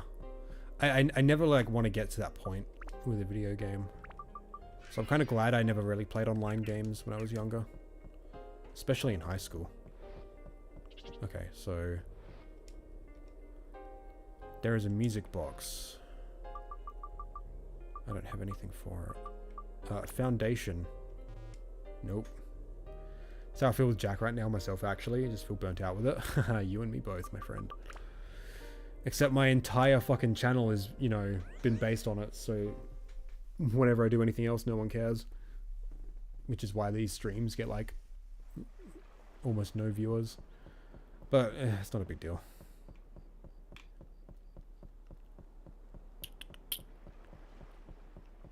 You know, I haven't really gone in depth about this, but like the big reason I kind of... Class is done? Oh, hell yeah, man. Good to see you. Hope it went well. Didn't happen to see my Insomnia Jack 2 run, did you? I'm not sure I did, no. What I was about to say is like, I haven't really, so I haven't really gone in depth about like any of this, but one of the big reasons that I don't want to really do Jack stuff anymore is just like, I don't want to be... I want my channel to grow because I feel that I have interesting things to say about games, and I feel like my method of analysis is interesting, but I can't really... I'm not going to be known for my analysis if all I'm known on the internet for is that guy who really likes Jack and Daxter, you know? I mean, like, yeah, I love Jack, and I'm glad to be known as a guy who likes Jack, but I don't want Jack to be like, I don't want that to define me and my channel and my presence on the internet sort of thing. So it's a big reason why I'm not wanting to do anything Jack anymore. I want to try and move my content away from it. Even though the next video is Jack, I feel like even though it is Jack, what I'm bringing to the table in terms of my writing, I think is going to stand out above the fact that it is a Jack video. Because I feel like what I'm writing is actually really fucking strong. But after that, like, I don't even know what to do. It's such a predicament.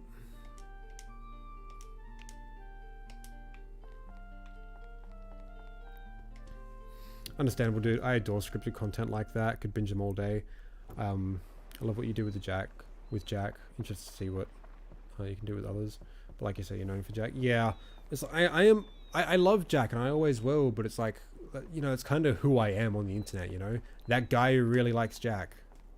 I mean, that's fine, I guess. But I mean, that was kind of a goal of mine. Like, for a long time, I remember when I was like 14, 15. You know, when I was like pretty early in my channel, I remember like a big thing for me was like, I wanted to be like known in the Jack community. I wanted people to know who I was. Like, I wanted to be like, you know, someone people knew. And I remember what prompted that was like someone on the Jack subreddit when it was still like relatively small, like 4,000 members or even less. Someone made a post on there. It was like, who's your favorite like Jack content creators? And they mentioned a couple, and I was one of them. I was just like, dude, that's so cool. I had like 100 subscribers at the time. And I was just like, man, if I could like be at a point where most fans of Jack, or at least like in the Jack communities, knew who I was, that would be fucking sick. And that's who I wanted to be.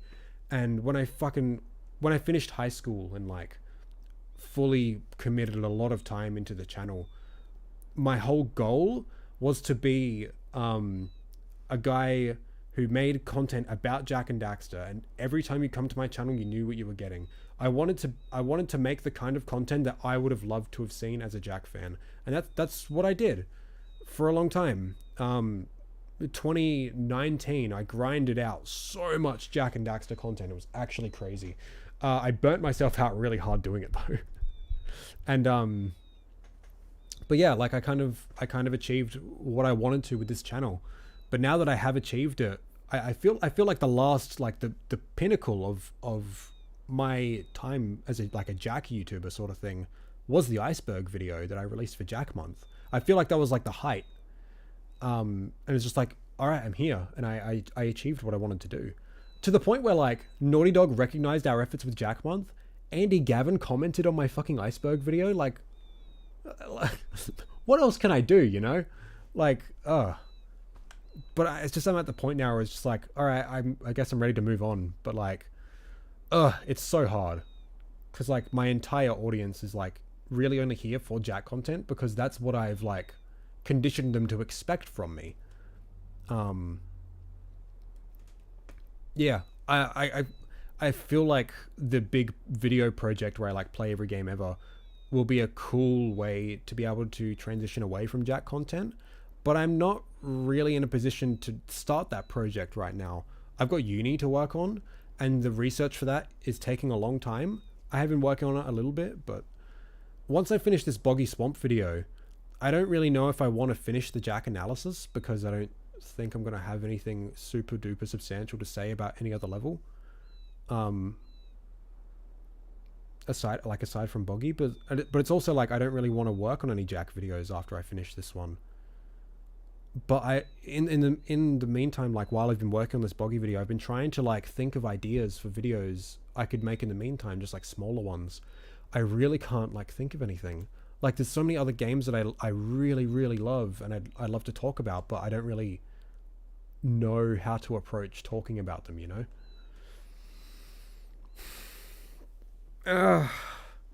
It sucks. And just like stopping playing Jack on stream has been like, it's kind of showed me that this is exactly what happens when like I stop doing the thing people know me for. People don't really show up, which is fine. Like I'm glad to have like all you guys as like my regulars. It really, doing stuff that people like my audience doesn't typically come to me for, and seeing who still shows up, like, you know, that proves who like my regulars are, like the people who really enjoy my sort of content, you know. And I like that I've got you guys here. Like you guys are great. But you know, I got to still like grow the channel. So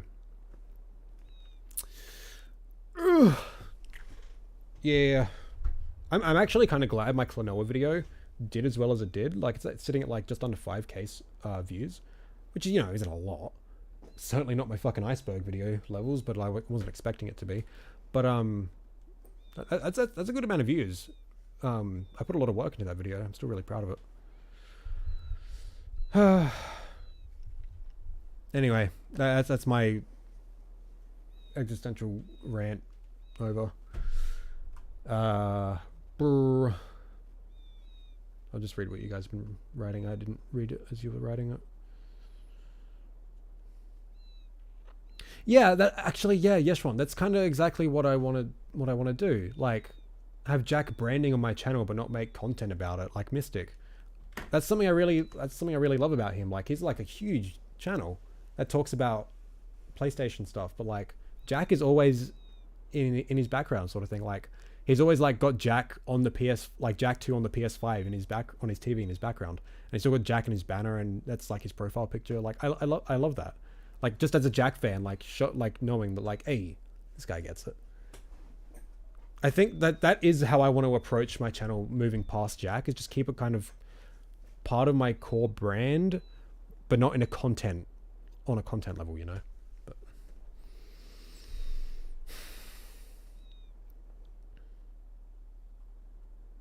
my Dark Cloud videos, what got you into the series? That is so cool, actually. That is you know, as like an artist sort of thing, like you always look back on older works you've done and kind of cringe at it. It's just like, ooh, that's kind of rough. But like out of like all of my older videos, like over a year or two old, that's one video that I still think really holds up, that Dark Cloud video. I actually still really enjoy that video.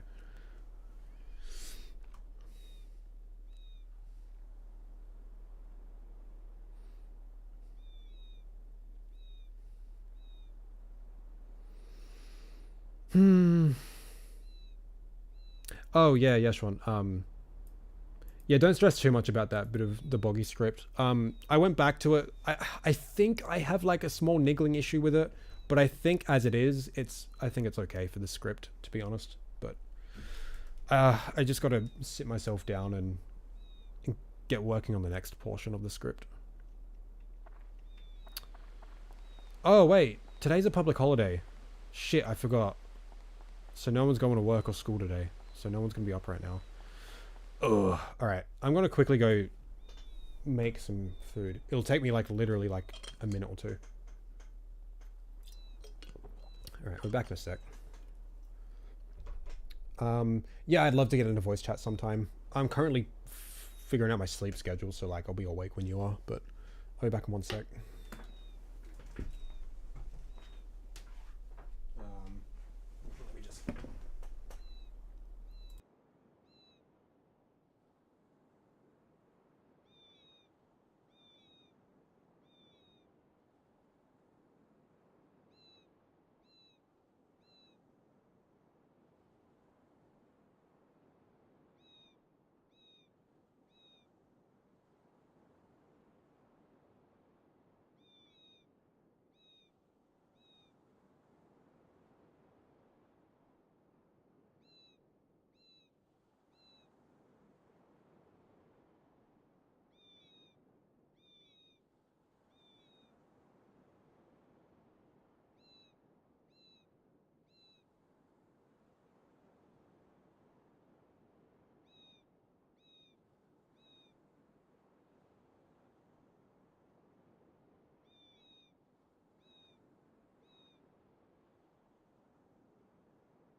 E.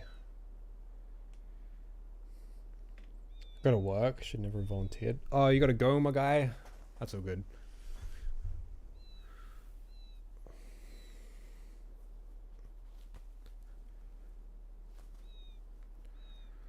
All right.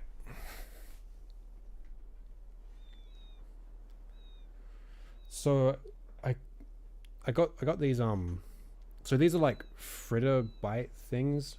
I've gotten these before, but I haven't gotten this flavor. This is cauliflower with roasted garlic and kale. So hope these are good.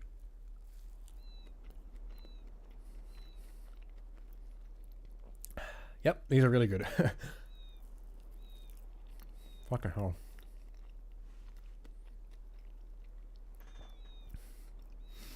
Yeah, these come in a pack of 6, and they're kind of expensive. I only get them when they're on special, but yeah, these are nice. They're like, yeah, like these little fritter bite things. I gotta work from home. Ah, I see. That's all good.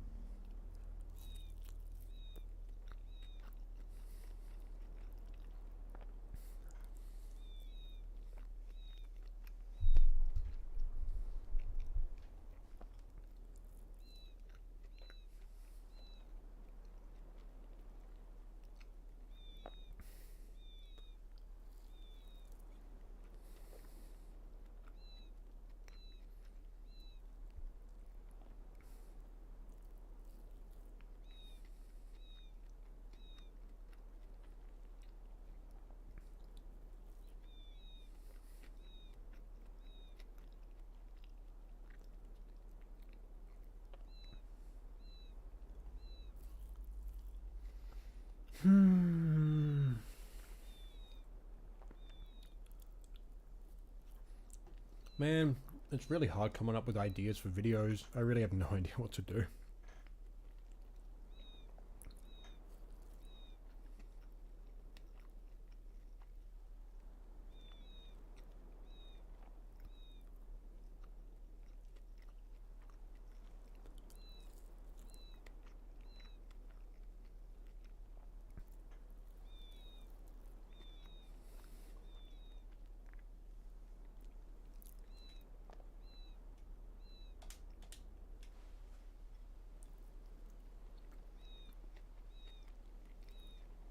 Make vids reviewing my game next year.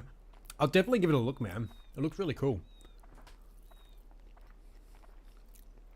Hey, just give me one sec. Let me just finish eating this.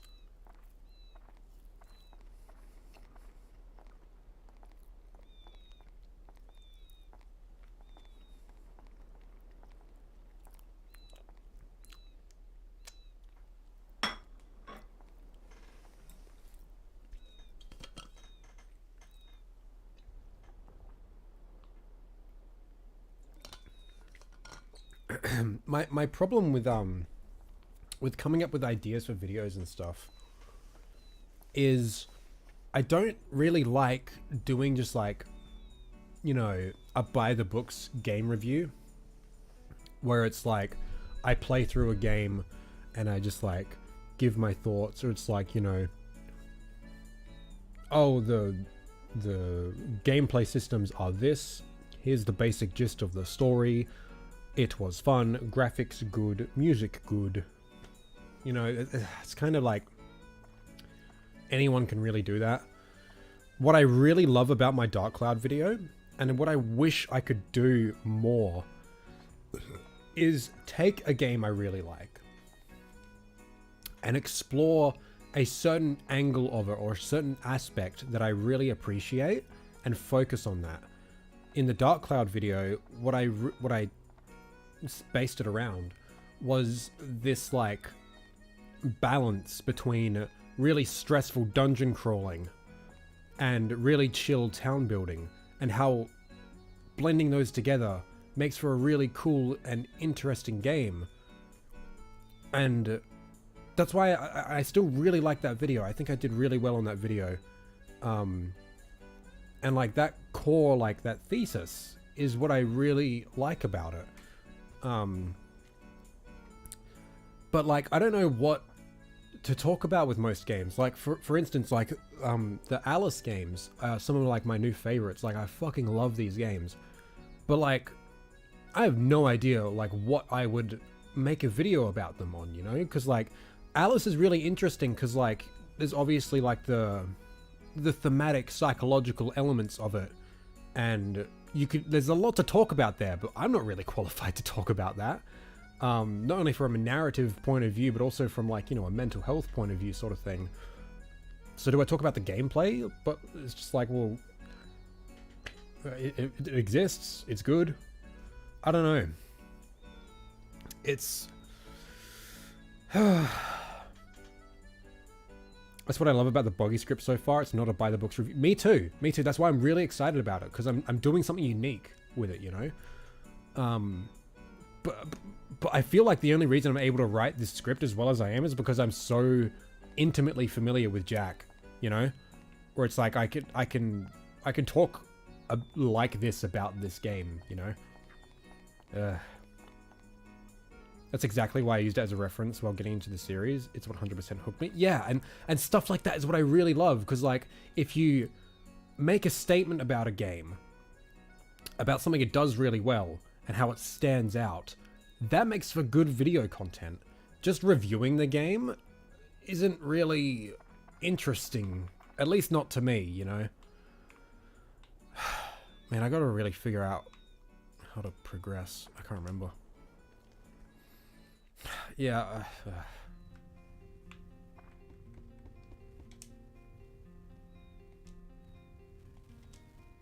Oh. This is how I progress. Okay. When I started my channel, I made a lot of video game content. I don't really as much anymore, but when I do, it's a review with tons of meme montage content in them. That's just my way of making it. Yeah, that stuff's super cool too. I'm not funny though. I'm really not. So, yeah. Whenever my videos are like really like kind of serious and you know, we're here to think. We're here to be critical, you know.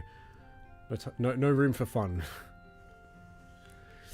I only discovered your channel right before Jack Month in the iceberg video, but you have genuinely good insight. Even if we don't always agree, you're genuine passionate about creating content. Yeah, that's what I want to be known for, you know. Like I feel like my method of analysis is interesting and pretty good, you know. Speaking of deity, I spent like all morning working on clips from past streams for the second channel, and I watched through our fucking hour-long argument about Sly 2's level design. I'm still in the right. I'm totally correct. It's not even up for debate. But yeah, that was fun. Deep in the middle of the Z, yeah.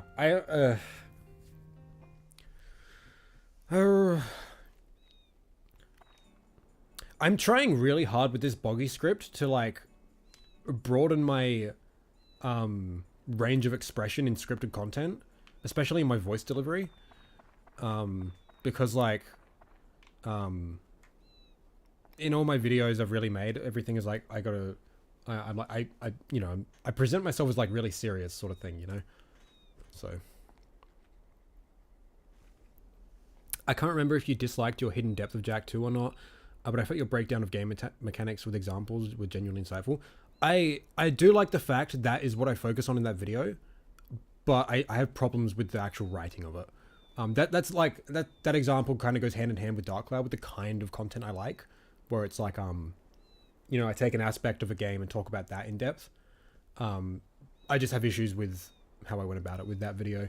I was gonna review that video on stream this week, but I might do that next week. I'll do it next week actually, because I'll actually have time to sit down and take notes about the video.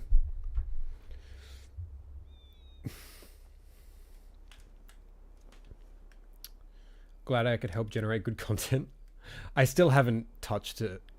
Actually, I asked Recon to edit it down for me forever ago, but he hasn't got back to me. So I might have to do it myself.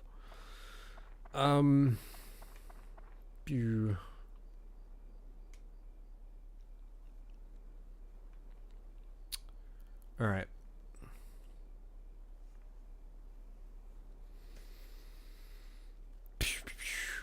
And also the recent Klonoa, like recent, fucking 6 months ago, my last video on Klonoa, I feel like I'm still really proud of that video as well, because like again, I'm taking a set topic about a game and talking about it in depth.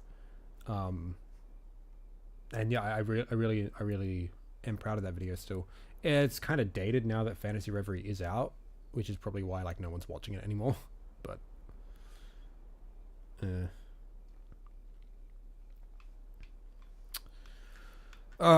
speaking of burnout, I burnt myself the fuck out talking about Klonoa as well.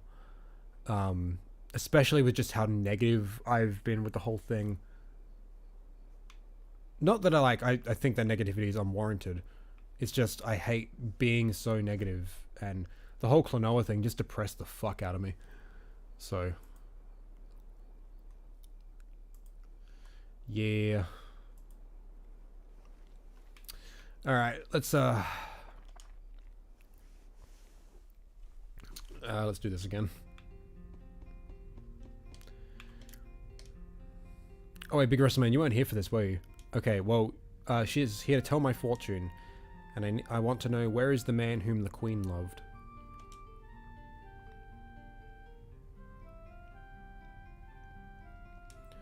Well, let us begin. Are you ready?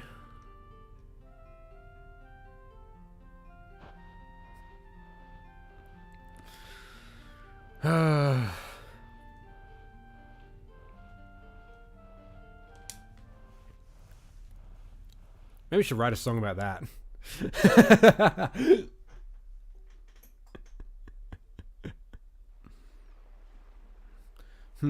I've seen this before. Ah, that's right. It's Rando's store.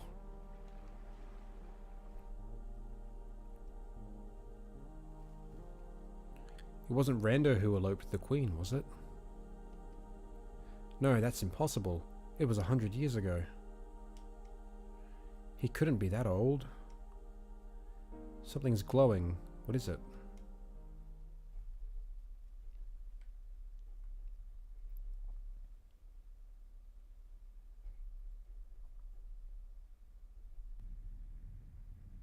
There, that's it.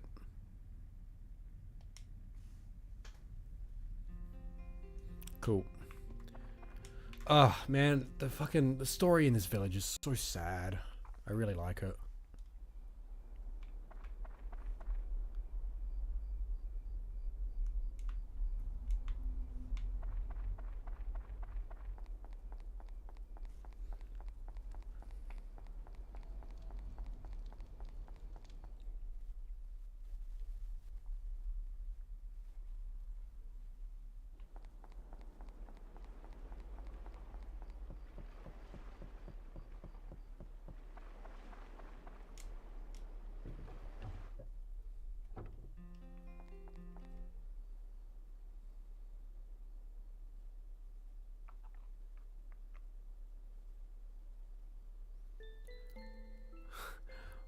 What are you gonna do?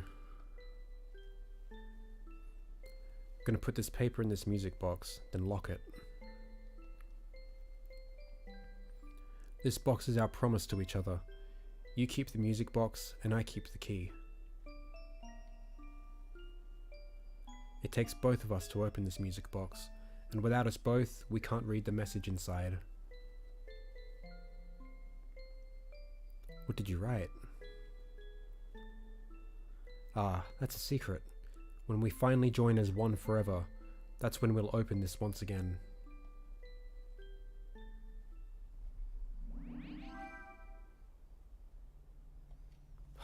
Man.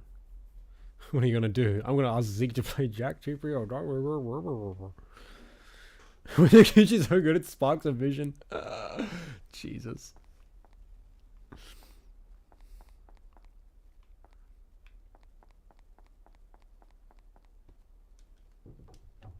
You know, another thing that I'm struggling with when it comes to like talking about games, I'm at the point where it's just like, I don't know how to quantify my love for a game aside from just saying, it's so good, you know? Like, how do I describe how good Alice is? It's just so good. You should play it. Speaking of which, I want to show this. Oh yeah, I showed it in the server, but yeah, I got Alice in this big box PC, and like it opens up, and it's super cool, and I got the strategy guide as well. It's fucking pog.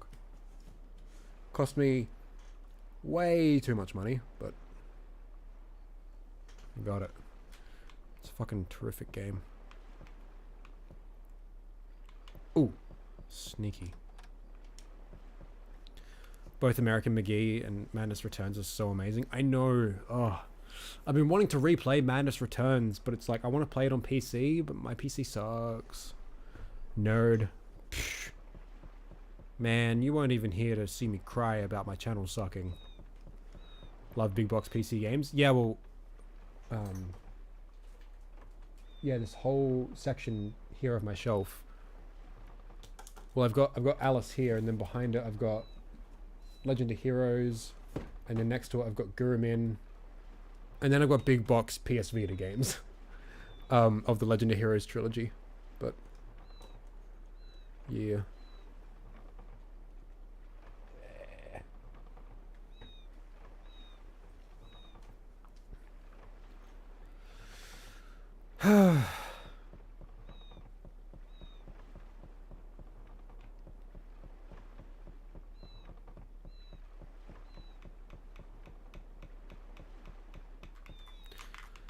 Man, I just gotta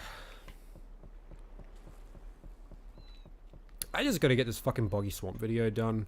It's like been this huge mental fucking block in my head for nearly a year at this point. I just want to get it done so I don't have to think about it. You know, I've been stressing about it like literally every day. Like it's on my mind every day for nearly a year. It's just like, oh, I'm not working on it right now. I should be. I need to get it out. And then when I work on it, it's just like, oh, it's just so overwhelming. Oh. Blah. Don't be a content creator. It ruins your life. Alright.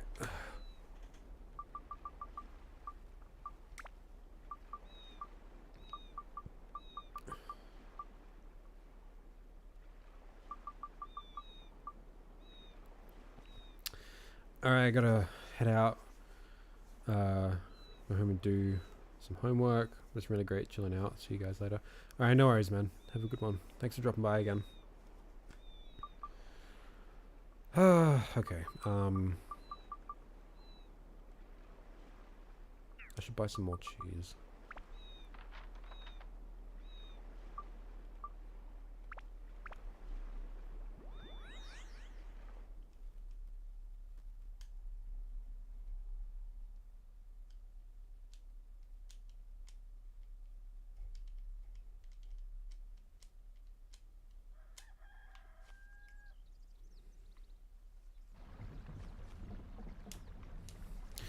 You know, there is one topic I really want to talk about at some point, and that's like spoilers. I feel like spoilers are like the worst thing in the world. They just like ruin everything. At least for me, it's just like if someone recommends me a game and they tell me like a lot about it, or like things that are wrong with it, or things they really like about it, when I sit down and finally play it, those like things are going to be ruminating in my head to the point where I'm just going to be like, when's this thing that I already knew about going to show up, sort of thing, you know? So like for instance, if I like said, oh, the ending of such and such game was really good, it made me cry, sort of thing, the whole time you're playing that game, you're going to be like, man, how's this ending going to, like, what's this ending going to be like, sort of thing. And then when you get up to the ending, it's going to be like, you're going to be expecting something emotional, you know? It's not going to like, yeah, I don't know, it's just, I think going into experiences just completely blind is like the best way to do anything. I guess that's something I could talk about in a video, but the problem is I feel like a lot of stuff is really hard to like kind of quantify, or, yeah, I don't know. YouTube dumb. Alright, that's it. How about I just like quit YouTube and become a full-time weeb guitarist.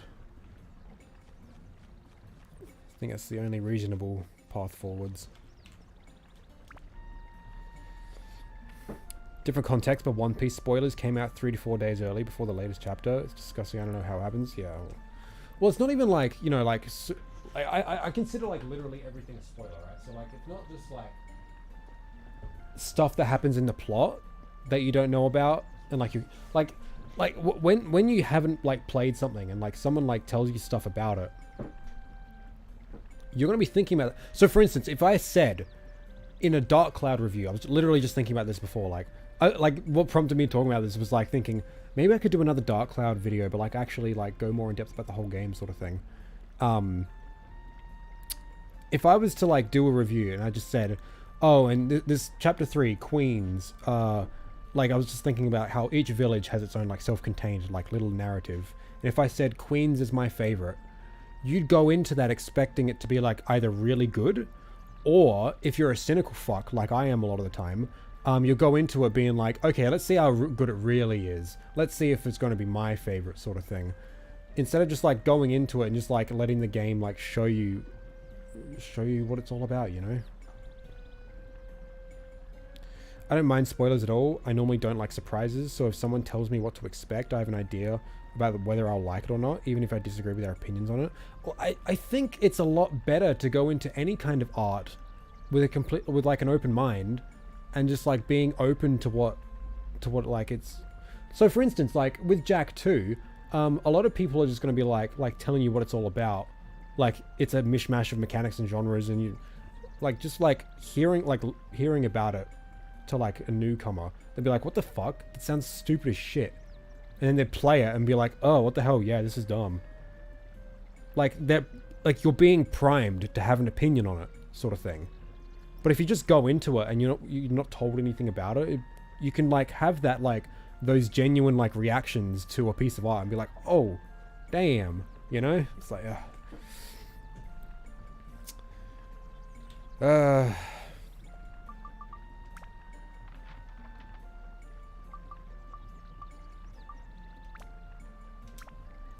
I think that's...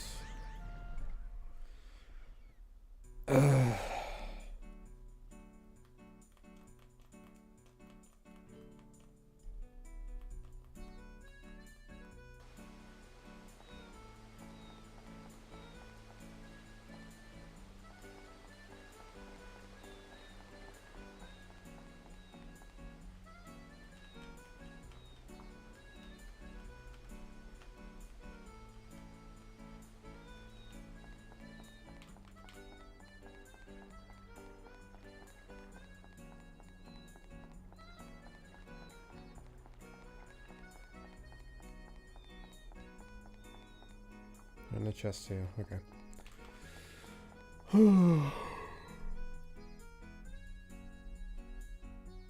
Alright, I think what I'll do is I'll finish this boss fight in this village, and then I'll dip.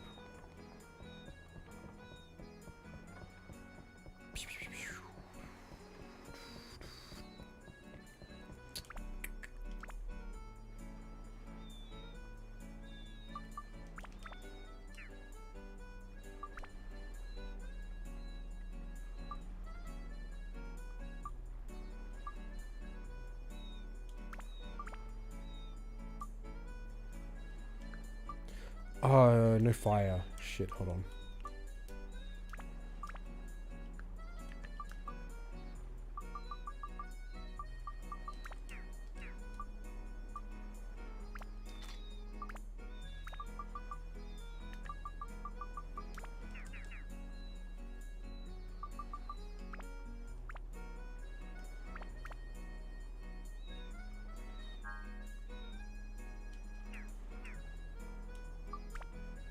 Oh, wait, hold on. Okay.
Alright. Not sure how this fight's gonna go. I gotta get there first.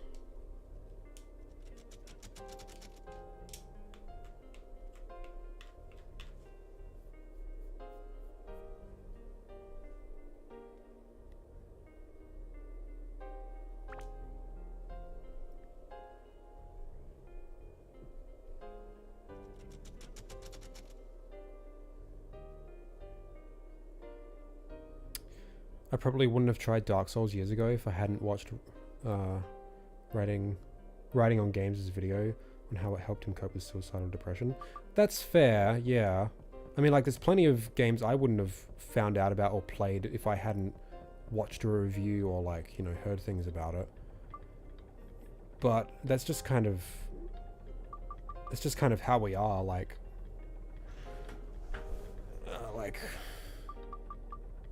as a culture, I guess, is like, it's kind of the only way we like find out about games from people. Like, you gotta tell them about it.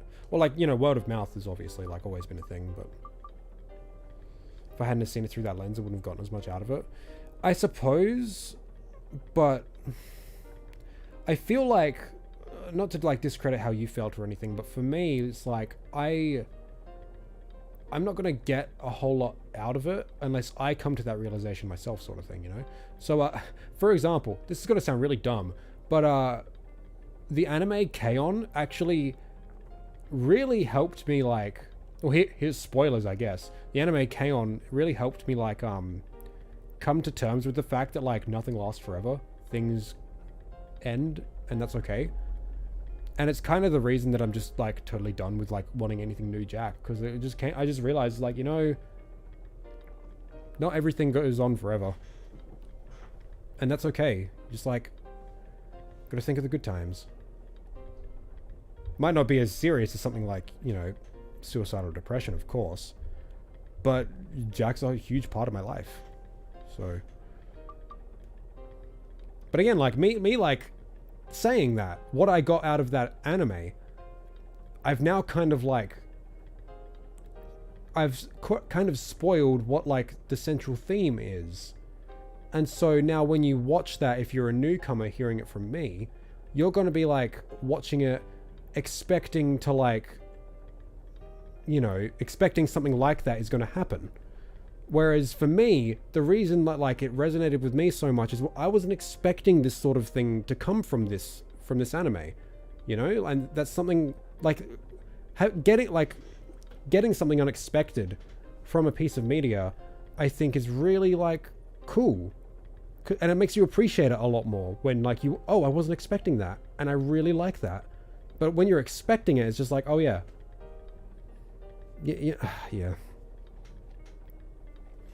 That's fair. I just don't think spoilers bad is a universal problem for everyone. I think, well, of course, like everything is like, it depends on the person. But for me, I place like a really high importance on having like a pure experience with a piece of art, I guess. I think that's, and for me, it's really important that I don't ruin that for someone else, because I would hate to have shit ruined for me because of how much like importance I place on it. And I do kind of wish that more people would place importance on that, because for me, like, if I was to recommend like someone a game or an anime or something like that, that means a lot to me, and I want them to have that same sort of experience. I want it to mean a lot to them too. I'm not going to be able to get them to have that same connection with it if I ruin what made me connect with it, you know? If I tell them what made me connect with it, they're not going to have that same genuine connection because they're going to be expecting it. And that's a big thing. Like, I've always wanted to like share experiences that I've had with media. I've wanted people to like connect with media on the same sort of way that I have, and we could like share that connection, sort of thing, you know? But if I just like tell them the reason I like it so much and what made me like it so much, they're gonna kind of be expecting that, and I don't think they're gonna have that genuine like connection with it upon like an initial viewing, you know? I try and subvert expectations when recommending something to people. I find it really hard to convey why I like things without sounding cringe or hyping it up too much. Well, that's why I'm kind of reverted to like just it's real good. You should play it. You know, that's like kind of my default thing for like recommending anything now. Like with Alice, like I guess like, you know, literally looking at the box art, you can be like, oh, this is like Alice in Wonderland, but like dark and twisted, and that's that's like about as all as I'll tell you about it. Aside from you should play it on PC because that's the only good way to play it. But for other stuff, I would like, I guess like the very core premise, like the thing you'll find out what it's about in the first 2 seconds. Like, I guess I can tell someone that just so they know what it's like about before going in. But like ideally, like I'd like people just to like try new things without any prior knowledge, just like go in blind. That's like Klonoa is like a masterpiece in my eyes, and it's one of my favorite games. And I went into that with like knowing literally nothing about it. Like I found out about it. I watched videos on it years prior before playing it. But by that point, I'd forgotten literally everything those videos said about it. Like, I'm pretty sure I had the whole plot spoiled for me by watching those videos, but I remember literally nothing about those videos before I played the game. All I remembered about the game was the name of it, because I wrote it down in a list of platformers I wanted to play. And then I downloaded it. So, but I feel like even like me saying Klonoa is a masterpiece, I feel like I'm hyping it up too much to the point where like a more cynical player will be playing it the whole time and be like, huh, well, we'll see how good it really is, instead of just them going in being like, all right, let's play this game and we'll see how it is, you know. I hope I'm like explaining myself well. It's just I want people to be like open to just trying new shit when people recommend it. I wish like I guess my job as like a video content creator is to like, well, part of it I guess is to like sell people games. I guess that's the job of a reviewer, right? To sell someone a game to play based on your experience, and to do that you kind of like got to justify why you think it's good. But I wish I could just make a living making videos, be like 10 seconds long. It's like, hey, there's this game I like to play, and that's it. I don't say anything else, and people would just subscribe for that, you know. I'm picking up what you're putting down. I'm glad.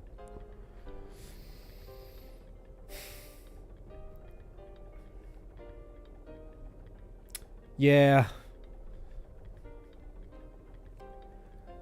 man, that's why like I don't watch any videos on any piece of media I haven't watched or played or experienced at all.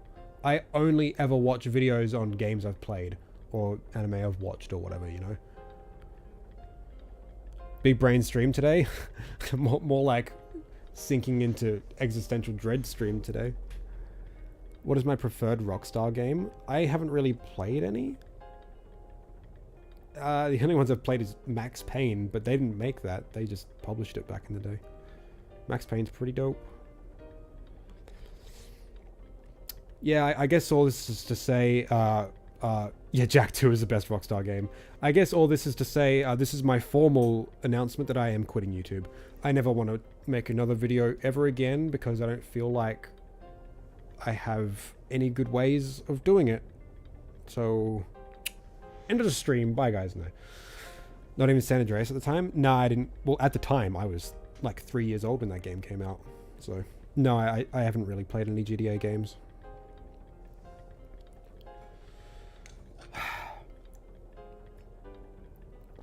I guess that's, well, it's not, but retroactively looking at it, it could be like kind of a reason why like I've just exclusively made Jak content.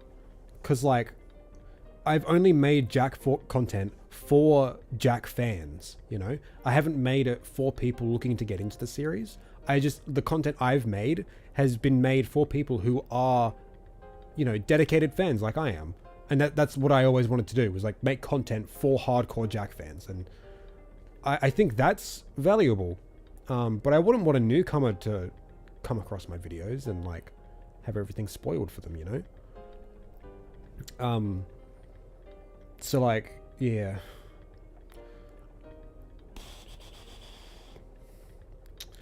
Anyway, I've probably gone on long enough. We should fight this boss. Here's the music box, and I gave it the key.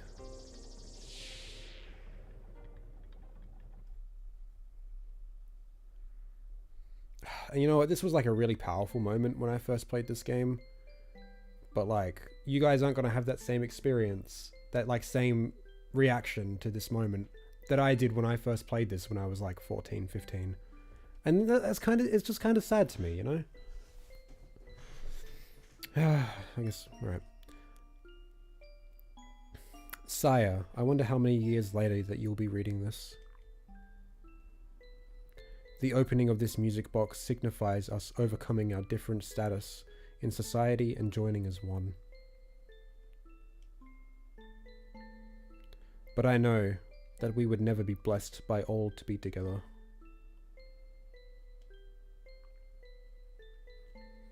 But still, the two of us are from the future. Oh, wait. Still, the two of us from the future have decided. The place will probably be a church at night, just the two of us. There would never be anyone blessing your future with a man of such low status. It is I, from the past. I send these heartfelt words to you. Congratulations, Your Majesty.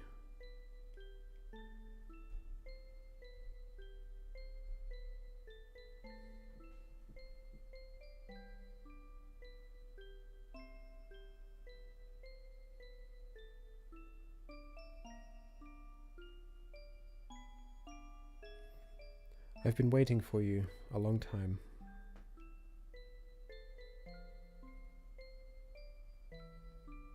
Here at the bottom of the ocean.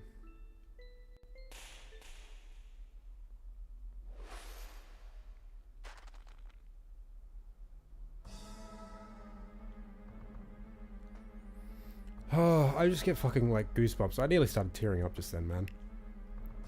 I remember when I first played this game, I got to this part and I was like really invested in what's going on, and then like she turned all dark and I like legit like fucking got scared, man. I'm just like, whoa, dude, what? And now we got this fucking really hard boss fight.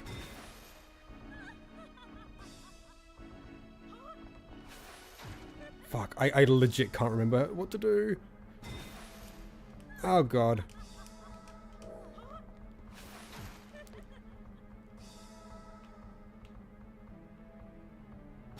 I think I've got to like hide behind the pillars.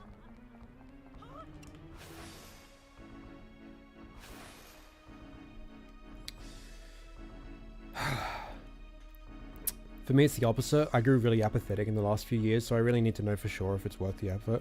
So I'm all for spoilers, if you catch my drift. Yeah, and I understand, but I hate that, you know? That seems just so cynical to me. It's like, I need to know if my time is worth being spent on this piece of art. So tell me absolutely everything about it, so I know if I'm wasting my time or not. And like, I get it, you know, we've only got so much time on Earth, and we live in a fucking shit system that demands so much from us, so like we have barely any time for ourselves. I totally understand, but like I guess I'm just like a bit more I don't know, optimistic I guess about like how I would want to approach art. I don't know. I just like for me it was just like I would hope that people who watch my content would just like trust that I have really good taste in games. So like if I recommend a game, they'll just play it just based purely on my recommendation, you know? But that's not really how it works. Alright.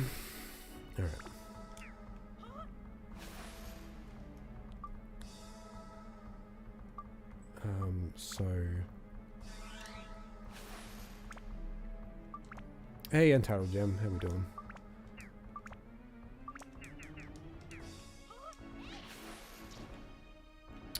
Shit, I think I need to run up to her with...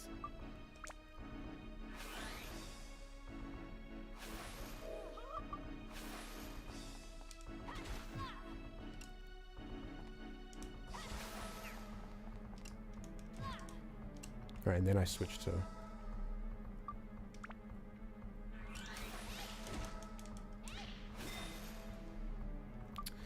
Yeah, I was gonna stop after this boss fight. Shit. Hold on, I should have bought way more healing items. Blue banana, yeah.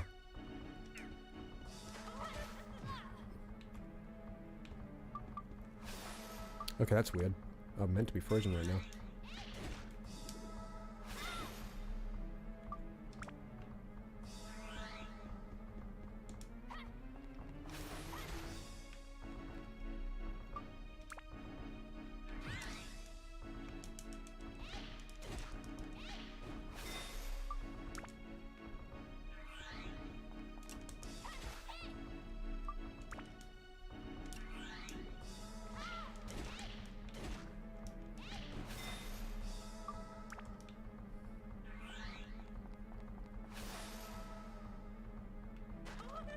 What? Oh.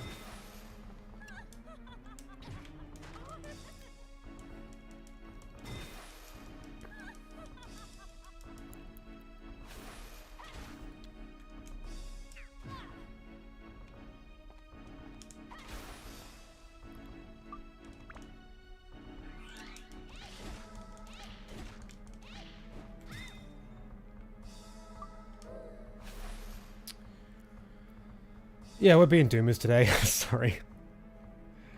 I guess I'm a little set in my ways at this point. I know what I like and what I'll probably enjoy, so if someone spoils it for me, it either doesn't matter because I would have enjoyed it anyway, or it gives me enough information to let me know if I should check it out for myself.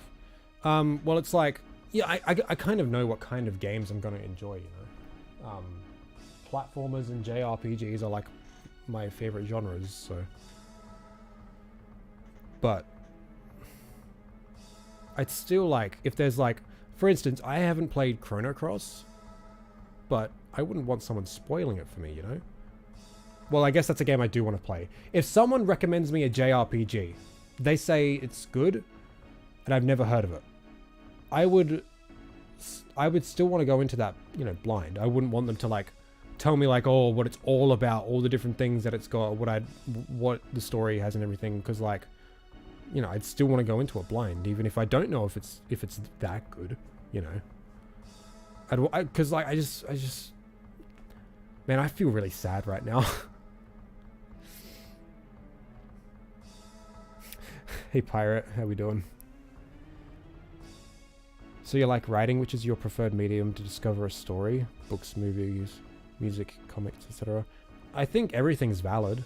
Personally, the only things I really engage with right now, like these days, because it's just what I have the mental energy to engage with, is video games. Sometimes starting new games for me is a real struggle at the moment, but I'm just kind of busy with school and stuff and stressed. Manga I read a lot of, and anime, but I haven't been watching a whole lot lately. I used to be like music used to be my whole life. Like I've been playing drums and guitar for years. I've got quite a CD and vinyl collection, but I haven't really been passionate about music for a while. So no one spoiled anything. I just brought up the topic of like spoilers in video games.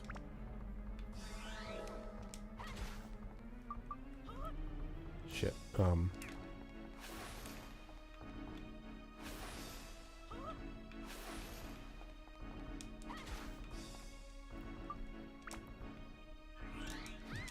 Yeah, I like all kinds of stories, but I don't really have the energy to engage with a lot of different ones these days. I've been up since 10 a.m. It's currently 10. I've been up since 10 p.m. That's when I woke up. It's just about to go 9 a.m.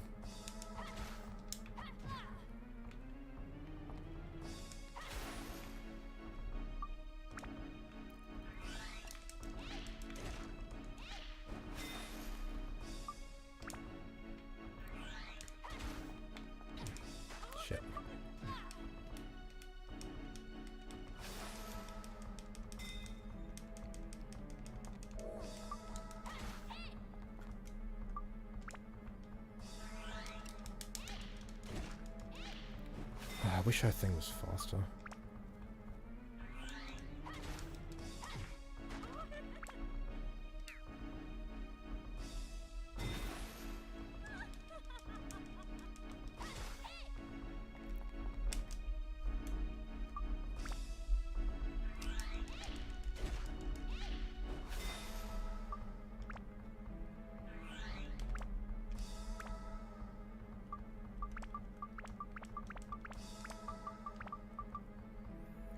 Got a new job today. I'm officially an iron worker. Oh, shit. Congrats. Yeah, my oh, wait. Concept albums are some of my favorite forms of storytelling. Yeah, concept albums are fucking pretty sick. Like, when music can tell a story, I think that's some of my most appreciated forms of storytelling, because most music isn't really, like, they don't really try to tell, like, actual stories. They kind of just try to convey emotion. Which is totally valid, of course. Or sometimes, like, it's not even that. It's just, like, whatever. Which is, of course, valid. But, like, when you're listening to a song and it's trying to tell a story, not only, like, in its explicit lyrics, but, like, musically as well, like, how it progresses and everything, and that's telling a story. Oh, that shit is, like, genius level stuff. Yeah, I'm not good at it. But... my focus kind of goes everywhere sometimes, so it's hard for me to engage and stuff, but it feels worth it after I read a book or, like, finish a show. Yeah, for sure, yeah.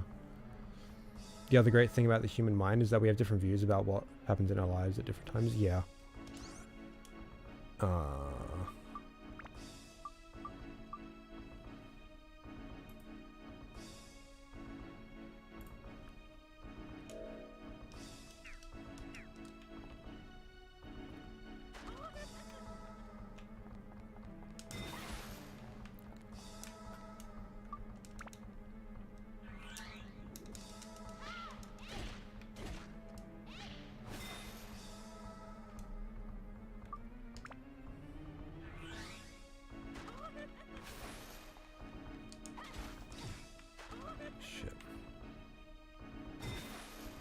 My sword's about to break too.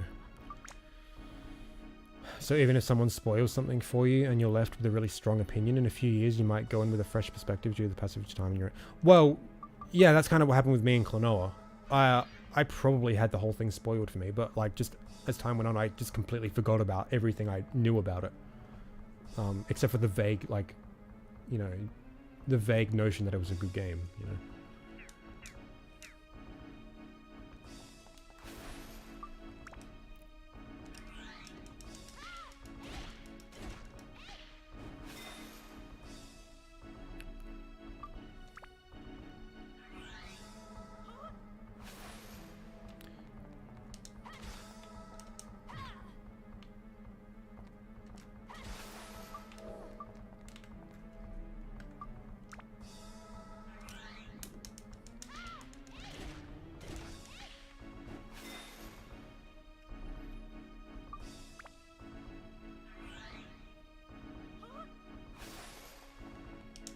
Oh shit.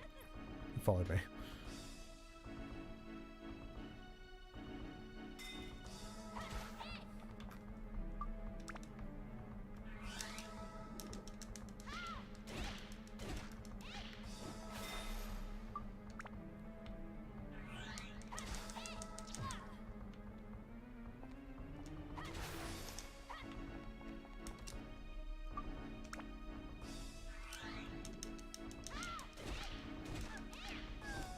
Oh, I did it.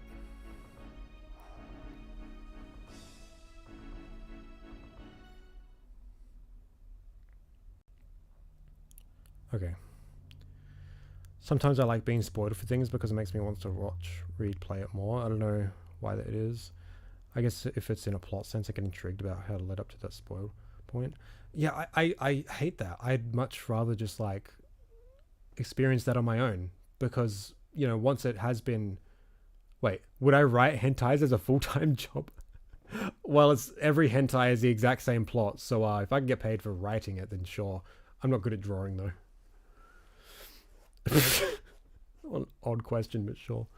Nah, I don't know. I feel like I'm just repeating myself at this point, but, like, I would much rather not know a single thing about a piece of work and go into it blind, because then I can be the one to discover like all the cool things about, oh, this is this plot point, and I can see everything that leads up to it, and then like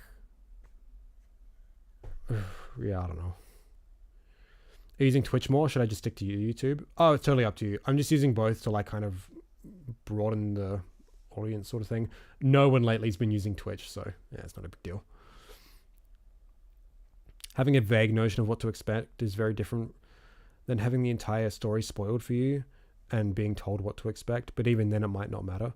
I mean, like, I think it is different, but ultimately I do consider them both spoilers. If any, like, a vague notion can mean like a few different things, but like the most I would want is just like a vague, like, you know, what the game is about sort of thing. So like with Alice, like you just look at like the cover of the game. Oh, Alice in Wonderland, but dark and twisted. That's really all you need to know going in. I wouldn't want to know anything more than that, you know? Sorry for my sassy questions, you're all good. I do agree, I'd very much rather not get spoiled at all. When I do feel upset, but as time goes on, I don't mind it as much. I'd rather go in things blind as well, yeah.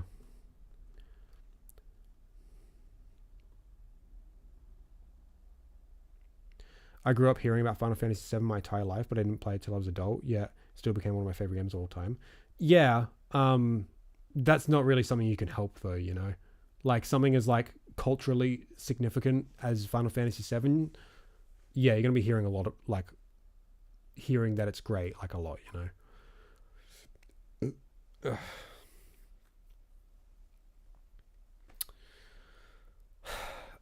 My bitterness lives on.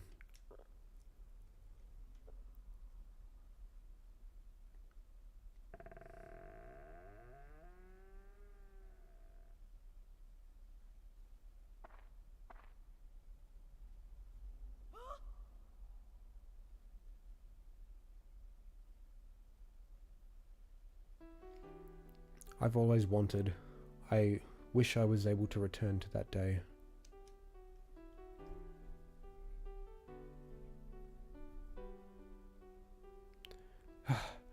Sorry, I think I'm a bit late.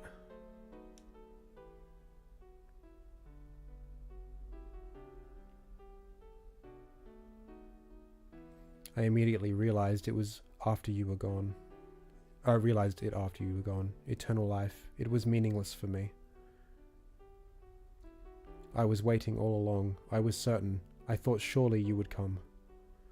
But you did not come. As time passed by, my heart became cold. I have been kept alive for 100 years by that sphere now, but living without you was like a world with time stopped. I felt as if I was left all alone in a desert. I was never bitter towards you. I just wanted to see you.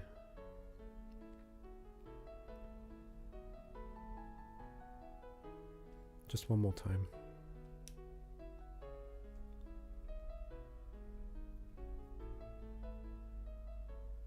Sire, I know you won't forgive me now, but please believe me when I say I've always... Say no more, I know. It's alright. You're here now, aren't you? Sire. I'm sorry, Zeke. Here, this is for you.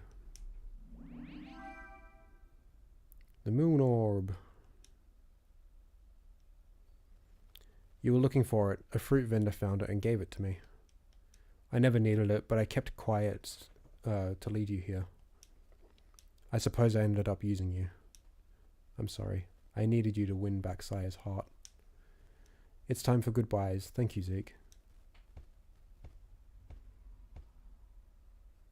Ready, Sire? This will end it all.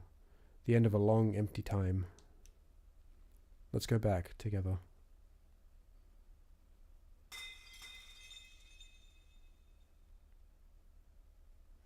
Back to that day.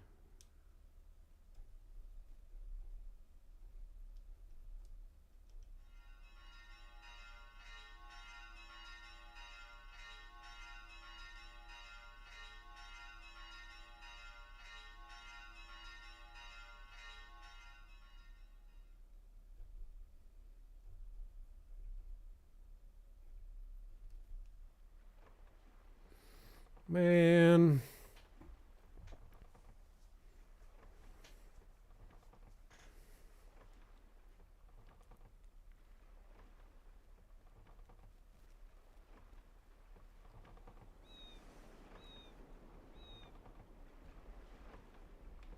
Well, I got the moon orb.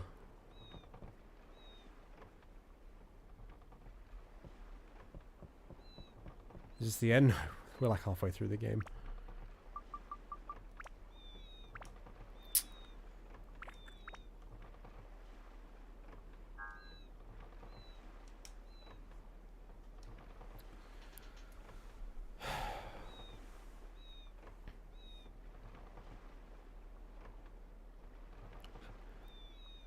Wait, I never played Jak and Daxter growing up because it wasn't out yet.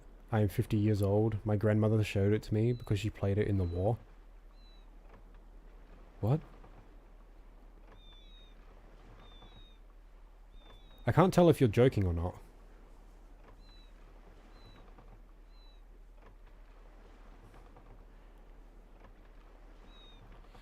What do you expect Naughty Dog in 23? Like 2023 or in 23 years? Yeah, what war? Describe Dark Cloud in one sentence. A really fucking good JRPG. I'm very much joking, I'm 19. Okay, that's what I thought.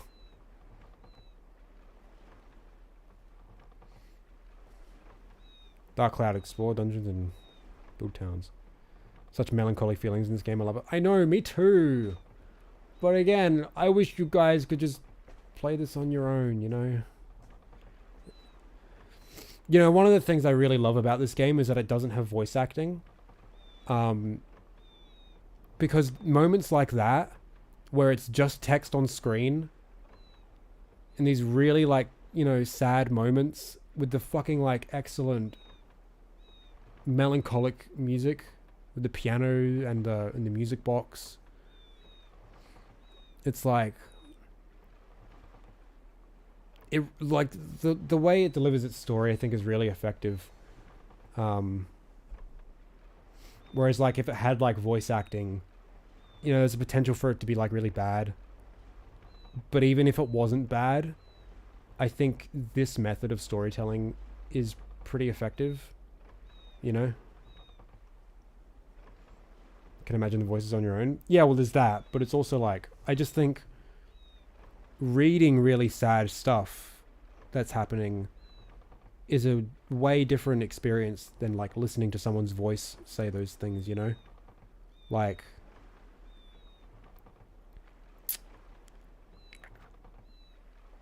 Yeah, I don't know. When I think about the pieces of media that have made me, like, cry the most, the things that have made me cry have either been, like, well, manga, like, through the words and the visuals, or if it's like a game or a show or something, it's usually the music. Very rarely can I think of, like, examples where it's, like, characters speaking or emoting. I guess, but, like,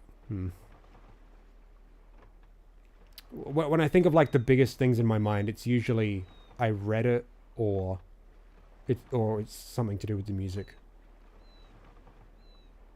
Music is always the first thing to make me cry. Well, there's, like, moments from games or anime where I'll listen to the music outside of its context and it'll just make me tear up. Like, I'm not gonna say what it is, but there is a specific song from a specific anime that I cannot listen to because it just makes me, like, want to cry. So anytime it comes on, I always skip it because I can't deal. KH2 Sanctuary makes me tear up every time. Yeah, well, yeah, me too. It's just that's like not even tied to, like, a sad moment in the game, right? It's just there's something about that song, you know? It's just so fucking, like, ooh.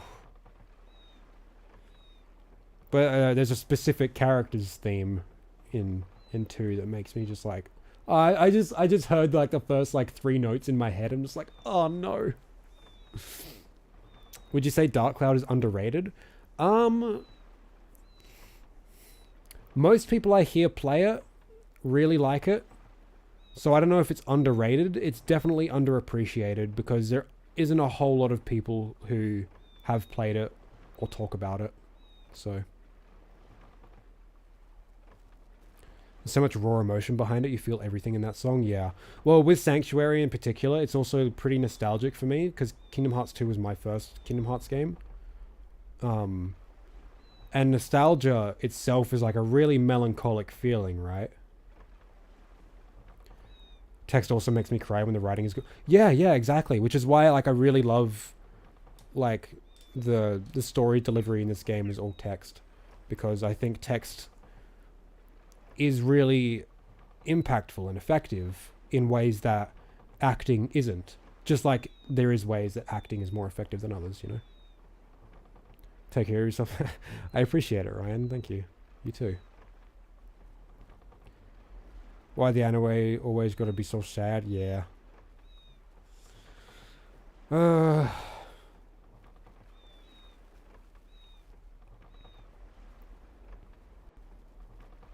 Man, talking about all this is making me actually sad.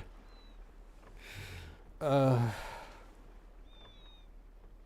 know, I really wish I could just like list off all the different games and anime and manga and stuff that I've read where it's just been like really impacted me. But that's spoilers and I would rather not, you know?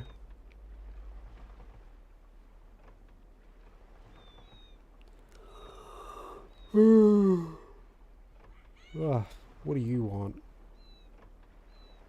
Oh Jesus, Discord's going off. These ambient dock noises are lovely. This game's whole fucking atmosphere and vibe is just absolutely on point. It's one of those days. Yeah, it certainly is. Well, I can at least say I got like 3 or 4 videos edited for the second channel today. Just today alone, and I've been putting it off for months, so that's made me happy. I'll release them like 1 a week. I gotta still make thumbnails though. Yeah.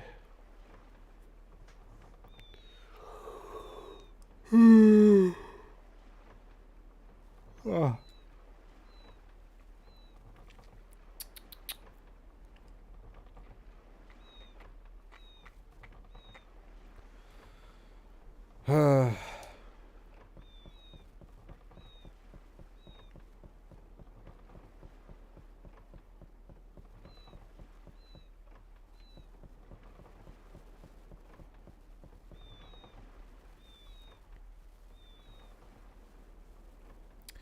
You know what I really love about this game is that you can kind of tell it was kind of low budget and the game is kind of jank, you know, like it's early PS2 and it's definitely got some rough edges to it.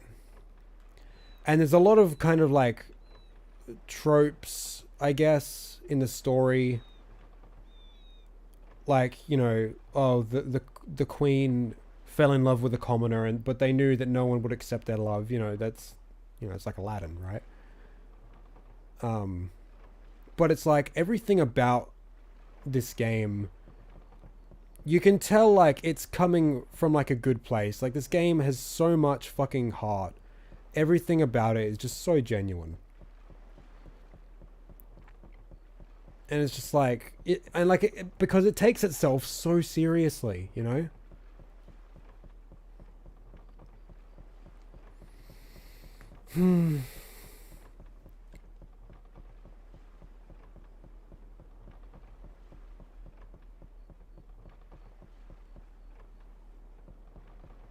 It's like, it's one of those things where it's like the writing might not be like spectacular and like the writers may be inexperienced. I don't know this for a fact, but like we'll just go with it. Like say like the writers are inexperienced, but like you can tell like, you know, they really loved what they worked on, you know? It's like if you were to read like, I don't know, like a song from like written by like a high schooler or something. Sure, like it might be like pretty derivative and it might not be that great. But if you can feel the emotion that was put into it, you can see the heart. Like, you can't help but, like, you know, be like, yeah, nice job. And this game is kind of that, but like actually really fucking good. I don't know if that's the best way I can describe it. I really love this game and its vibe and everything.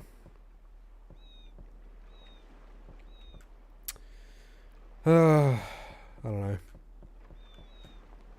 It's a feeling I just don't get in the second game.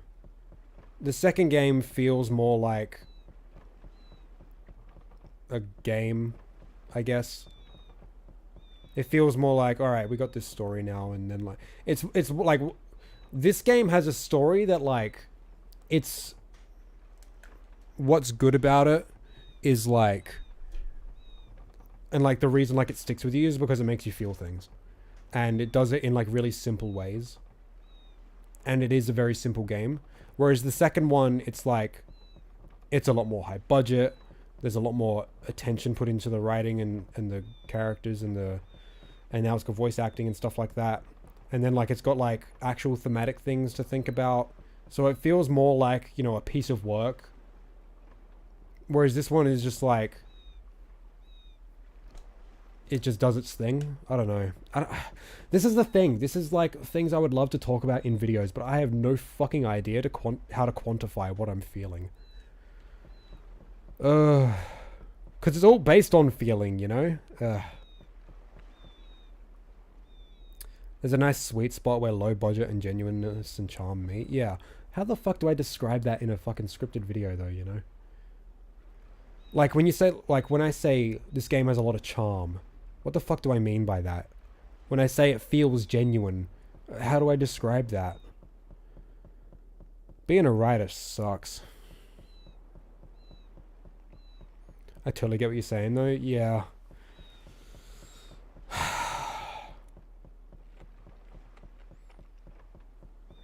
You know, I find it kind of easier to express thoughts on a live stream when I don't have any script than I do when I'm writing a script. Because I feel like when I'm just talking off the cuff, I use a lot of like, you knows and you know what I mean?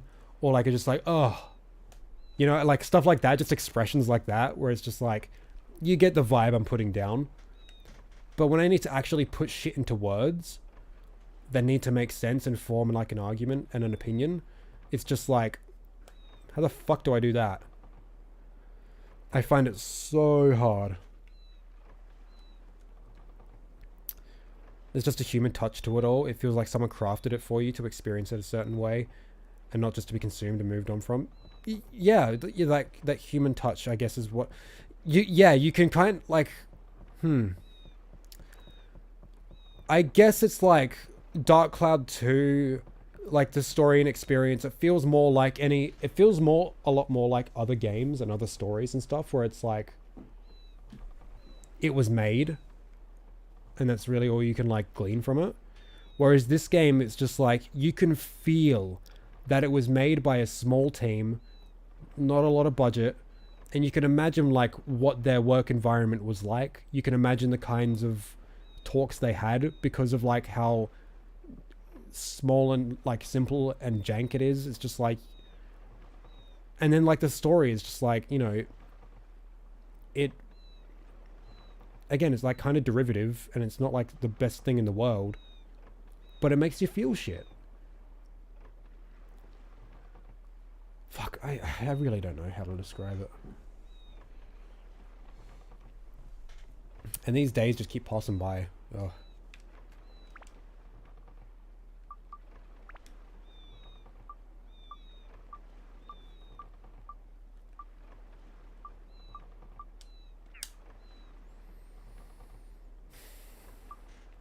I will say though, one thing I can I can't quantify this either, but music is like a huge part of how effective like a scene in a game or anime is for me. The soundtrack of this game and like the Kingdom Hearts games are like so fucking incredible, and they go a long way to sell the scene. Like if I watch the exact same scene with the like music turned off, like I'd feel almost nothing. Like the music just goes so fucking far in making me feel certain ways.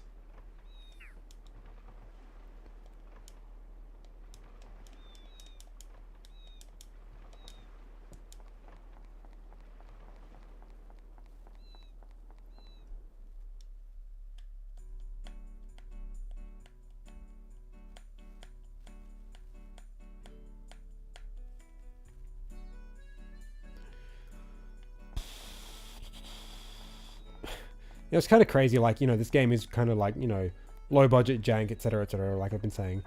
How the fuck do they get, like, such a good soundtrack out of it, though, you know? Like, holy fuck. Whoever composed this, so fucking good.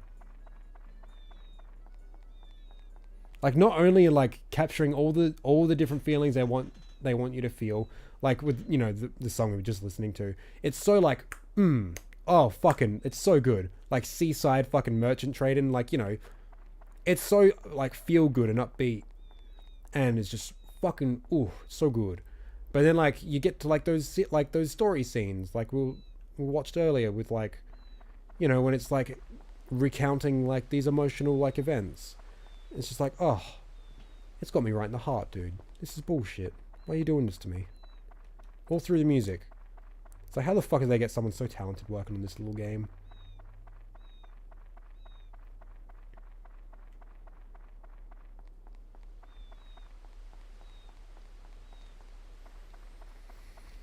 I'm just stalling at this point. I don't want to start the next story bit because I want to pick that up for the next stream.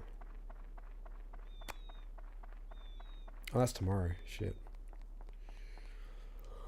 Alright, well, I'm going to save, even though I already have.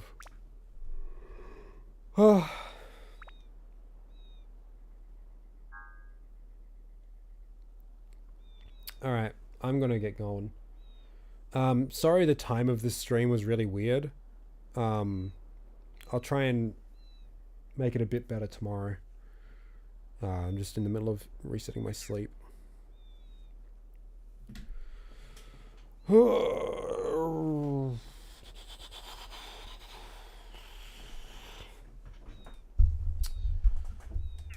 Sorry this stream has been a downer. In every sense of the word, not only with me struggling with my channel and identity, but also all this fucking spoiler talk and then talking about games that make me sad and